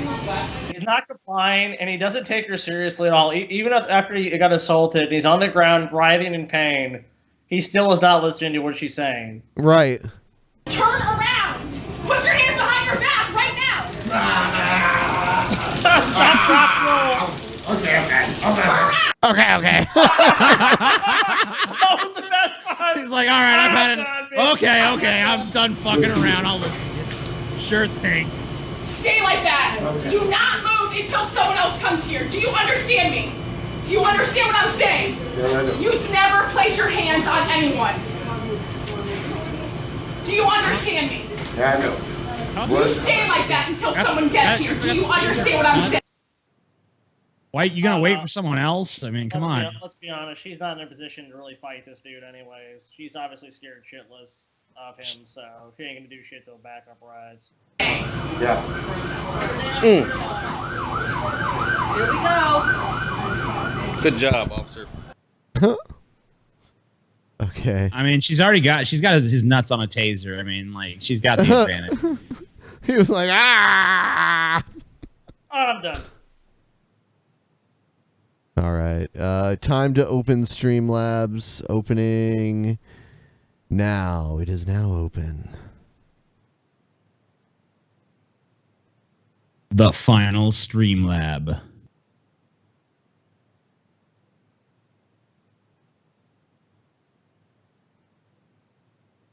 Left-wing bigots attack 2 patriots. Bats, knives, 1 stabbed. It sounds fun. Yeah. I mean, it sounds like there's a lot of weapons involved. You got fucking bigots, you got patriots. Thoughts on the growing trend of furry YouTubers? Some furs already have more subs than DP. It's crazy. Cool. We should we need a fucking furry, a DP furry shirt. Do we need draw? We could. Do we sell need that a to the furry host? Do we need a host that's a furry, like a guest host? We're just put Scotty in situation. Okay. I remember Ben saying one of the reasons he hates Michiganders is their driving. But from my experience living here, it's the fucking Canadians that are terrible drivers. Fuck Canadians. The Canadian driver Hail the thing. Kaiser. Well, no. I mean, they're fucking Canadians, dude. Like, how is that surprising? This is just letting people know the facts about Canadians. Michiganders do suck at driving. I'm sorry. Like, that's how you notice that someone's going to be a bad driver. Florida and Michigan, terrible states to drive in. Someone actually made a video about the Toledo War, the war Scam between Ohio and situation. Michigan for Toledo. Someone made like an animated YouTube video about it. The show is always lit when the Kirk brothers show up. Yeah, man, Kirk and Kirk up in this motherfucker. Kirk for life, nigga. Do you want to see some bickering ass bullshit? Call the Kirks. You want to hear us shit on people that are stupid so we can feel better about ourselves? Call the fucking Kirks, bitch. Actually, you could probably call any of the peasants for that. That's kind of what this show's about. Yep. Scam situation. I was 249 Jesus, and this listened to person leave. bombed. Pretty bummed I You know wasn't what? the Just worst in the randomly league, pick next but time. I guess Why do there's that? always next week. Yeah, I think they're trying to be last. They said they want to be the worst. Jim Ass, he sent me a screenshot when he was in like second or third place. So he actually did really well this last week. Can you defeat Jim Ass in fucking on a fucking FanDuel or whatever? So I guess a lot of people can't, dude. Jim Ass was what? Where did he end up, Ben? I don't know. I'm gonna have to ask him for an update, but he had sent me a Scam screenshot on situation. Sunday showing me that he was ranked like second or third. Apparently, Ryby wants to bury a hatchet in your butthole. Dude, fucking Ryby wants to murder me. You guys heard it here. Can we bury the hatchet? Ryby wants to fucking kill me live on the Drunken Peasants podcast. I'd watch Restraining order. Dude, episode 400. Scotty. What's that? Last night, I was watching Forensic Files, and I saw one about two brothers that had been, business partners and all this shit their whole lives, and then one just went crazy, snapped, and murdered the other. And I'm just like, man, I better kill Scotty before he kills me. You know what I'm saying? So. Well, I have more guns, but I do have more guns than you. Yeah, I need to get some guns. So don't kill me in the next few weeks because I need to get some guns together. Okay. Then we can have our own little fucking Kirk Civil War. I'm not really that Scam worried because you can't really situation. shoot. So. Crush your enemies, to see them driven before you, and to hear the That's lamentations a great of movie their quote. women. Did you know that's loosely based on a Genghis Khan quote? No, I didn't know that. Genghis Khan. That is a fucking amazing movie, Conan the Barbarian. I highly recommend you watch it immediately. And the dogs are trying to get in here. Go away, dogs. You're not allowed in here. Get, varmint, Scam get. situation. Has anyone really been far even as decided to use even go want to do look more like? Oh, yeah, I remember that one. That was the one that got TJ. That did get me. I remember. I mean, like, you got to admit, like, at first you kind of look, oh, what's this going? And then it's like, wait a minute. Am I being trolled? What's going on, Scam guys? situation. Jesus fucking Christ, Paul needs to shut the fuck up. I mean, look, I really apologize for Paul's conduct on this episode. He's been, this is one of the worst times. Like, no one else has got a word in edgewise. I apologize for Paul's fucking rude behavior towards all the peasants and the audience. Look, Paul, this is supposed to be a team here, It's not all about Paul. This ain't the fucking Paul show, Paul. Scam situation. Shut the fuck up, Paul, you fucking fat piece of shit. People are trying If to you're talk ever here. stuck in Bakersfield, I can get you some free pan. It doesn't /totally/ suck We've been to here. Bakersfield. At least me and TJ have, so we know that's not true. Yeah, we know Bakersfield sucks. You're not going to to go into Bakersfield. Whoa, TJ's going all like. Was I? What was I doing? Scam situation. You were breaking up. Enjoying some legal Nevada weed in the form of a disposable vape. I'm too much of a pansy I would recommend that you for actually proper smoke some flower, though. It is quite tasty. And it's a totally different experience than vaping weed. Like, if you just vape the concentrates, it's more of a head high. But if you fucking smoke some flowers, you can get some different experiences with weed, with edibles as well. So I would recommend venturing outside of your comfort zone. Scam situation. Yeah, quit being a fucking pussy. Can we send these flat earthers on a one-way trip to space? That'd be nice. It'd be nice, but too expensive. Let's just send them. If we do send them, let's send them into the sun. One-way ticket to the sun. How about we just put them on a raft and push them out into the ocean? Yeah, that's a lot cheaper. Swiss Family Robinson.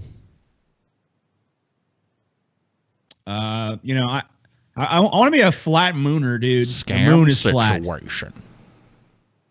I'm a fan from Milwaukee. You guys would love all the breweries around here. The only beer I can associate with Milwaukee is Old Milwaukee, and that's fucking horrible. Milwaukee's best. They have others. They have others. Well, they have Old Milwaukee and Milwaukee's Best, but there's other stuff too there. But I mean, there's craft beer all over the country now. So I kind of, I guess I've always just thought of those, but they both suck equally. So whatever. Down here in Louisiana, we don't cotton to no fucking Milwaukee Yankee beer, boy. Yeah, I have a beer in my fridge called Dixie right now. So it's actually given to me for free by random dude. Random dude you met at the highway rest stop at 3 a.m. who tapped his foot under your door. Well, it was actually 2 a.m, but yeah. Scam other than that, yes. Yay, I'll stop being a puss. Eventually. Just had some bad experiences. A lot of times so I'm easing I back find in. that like when I smoke weed, like the first time, if I've gone a while without smoking and then I smoke, I do have like the paranoid high sometimes. But if you just keep doing it, you'll be fine. Sometimes the best thing to do when you fucking get high and paranoid is just smoke even more. It's counterintuitive, but it usually works.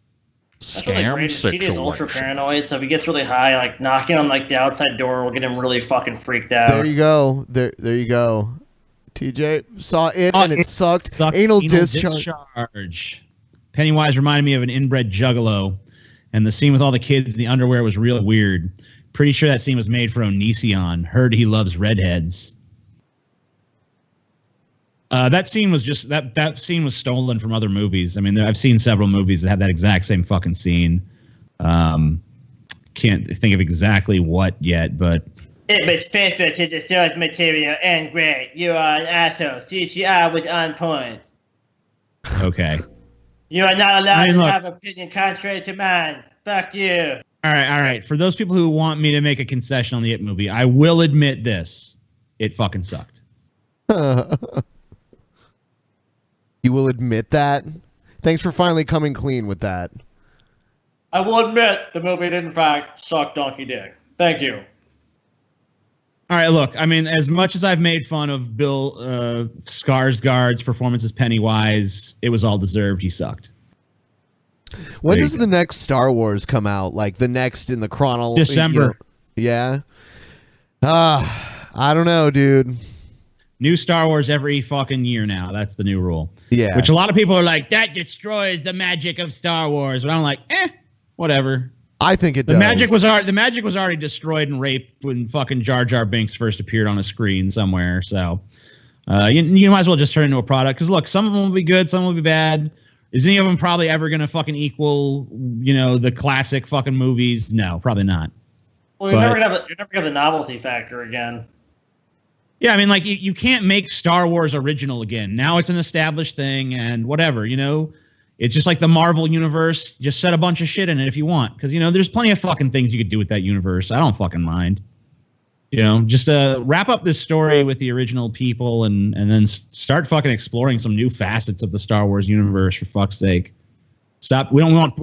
Doesn't always have to be young Han Solo or fucking old Han Solo or medium age Han Solo and shit. Fucking, you can go beyond Han Solo and Chewbacca and those fucking established characters and actually do something outside the box a little. Yeah, but you're acting like Disney actually takes chances anymore. I mean, look at all the shit they make. Look at Frozen. Look at pretty much most of the films that have come out in the last 5 or 10 years of Disney. It's just derivative shit that's the safe bet. And Disney's expanded through acquisitions recently. They haven't really come up with new original things. Like, 10, 15 years ago, or in the 90s and 80s, they were actually still producing these original animated properties that had mass appeal to not only children but adults. And now you just have a lot of just pure pandering and pure garbage just for kids. And I just don't think Disney's really the same company as it used to be. And it's now just going, what can we buy? Well, the thing about Disney, though, is as far as storytelling goes, it seems like they've really perfected the formula to an extent. And that doesn't mean it always works for me, because it doesn't. But have they figured out how to fucking hit home runs with these intellectual properties? They certainly have. So, whatever. I mean, I think they're too ballless. The reason they'll never make something as good as the original Star Wars is because they won't take those risks that you need to take to make something that good. But they make some decent shit. Whatever. I haven't seen fine. the new IT yet, but there was a video agree. showing the Georgie scene from both movies back to back, and I really am not a fan of the new Pennywise. The 1990 miniseries isn't perfect, but at least it looks I think it somewhat was visually said, appealing. I don't know who said it, maybe it was TJ, but maybe it was Paul. We were discussing it, and we said it really, they in the miniseries, they got the kids totally wrong, and they got Pennywise so right. And in the new one, they got the kids a lot closer to what you would expect, and they got Pennywise totally wrong. And Pennywise being the driving force of what actually interests you in the story, that's really where it fails for me and a lot of other people that are criticizing the new movie, is that Pennywise didn't really, there's no that wow factor. And Pennywise is too one-dimensional. He's not developed enough in the movie to actually be a compelling, scary character that's really terrifying these kids, and you can really empathize or feel for what these kids are going through, being terrified by this clown. And I think with Tim Curry's performance, you really felt that. I saw it when I was very young, and Pennywise scared the shit out of me, more so than Jason and Freddy, who Freddy was kind of laughable, and Jason was just kind of this faceless killing machine. But Pennywise really got to your crux of what you were afraid of. And that's kind of what the Pennywise character represents. Yeah, Tim Curry was always a great antagonist in pretty much every role he played as the antagonist. I think he was great. So. But he really brought a life to the character. He made you feel like Pennywise was real. And I feel like the new performance, Pennywise was too much of a caricature, and he was just like, I'm watching a movie. I couldn't suspend my disbelief the way I did. Well, the cool thing about that... Thank you, Annoyed Gamer, by the way. The cool thing about the original Pennywise, too, is... I guess it's not original, but the Tim Curry Pennywise was... that he could look like just an average clown, maybe a little on the creepy side, but he could look like he was just an actual fucking clown. Like if you saw a guy, I mean, now you would recognize it as Pennywise, but before they did that in the movie, and you saw that makeup, you would just think, okay, this is just some fucking clown, whatever. I mean, I guess people now, anyone dressed as a clown, they fucking freak out and like, oh my god, clowns, but whatever. But not to mention, Tim Curry has had so many amazing performances throughout his career. I mean, he's just as an actor, head and shoulders above Bill Skarsgård. And the performance he did was just, he had a creepy smile, but I didn't feel a connection to this Pennywise. I didn't feel like this Pennywise really brought anything that I wouldn't expect. Just like, oh, this is a creepy clown. I just felt it was too generic. He didn't have any personality at all. I went to the Bowie exhibit at the Mopop Museum, and they had a thing there that said that the makeup for Dr. Frankenfurter was actually the same guy who did the Ziggy Stardust makeup. That's pretty cool. Yeah. I think it's time to go into the post show. Check it out, guys. We're going to watch a crazy video. DP on demand, link in the description. This is how you can get extra shit. Shit. And a lot of extra shit coming. Yep. And I think eventually we're going to have to release that private show with Ornisiorn on demand eventually. Ornisiorn. Coming soon. Guys, good night. Good night.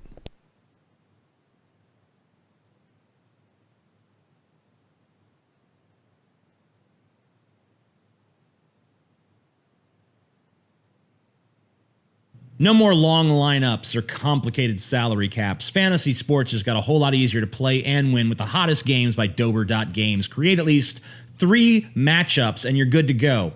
Use promo code FUNK to enter a free contest with cash prizes just for joining. You can win cash easy, fast at Dober.Games. Sign up right now at Dober.Games. Use promo code FUNK to enter a free contest with cash prizes just for joining. Void where prohibited.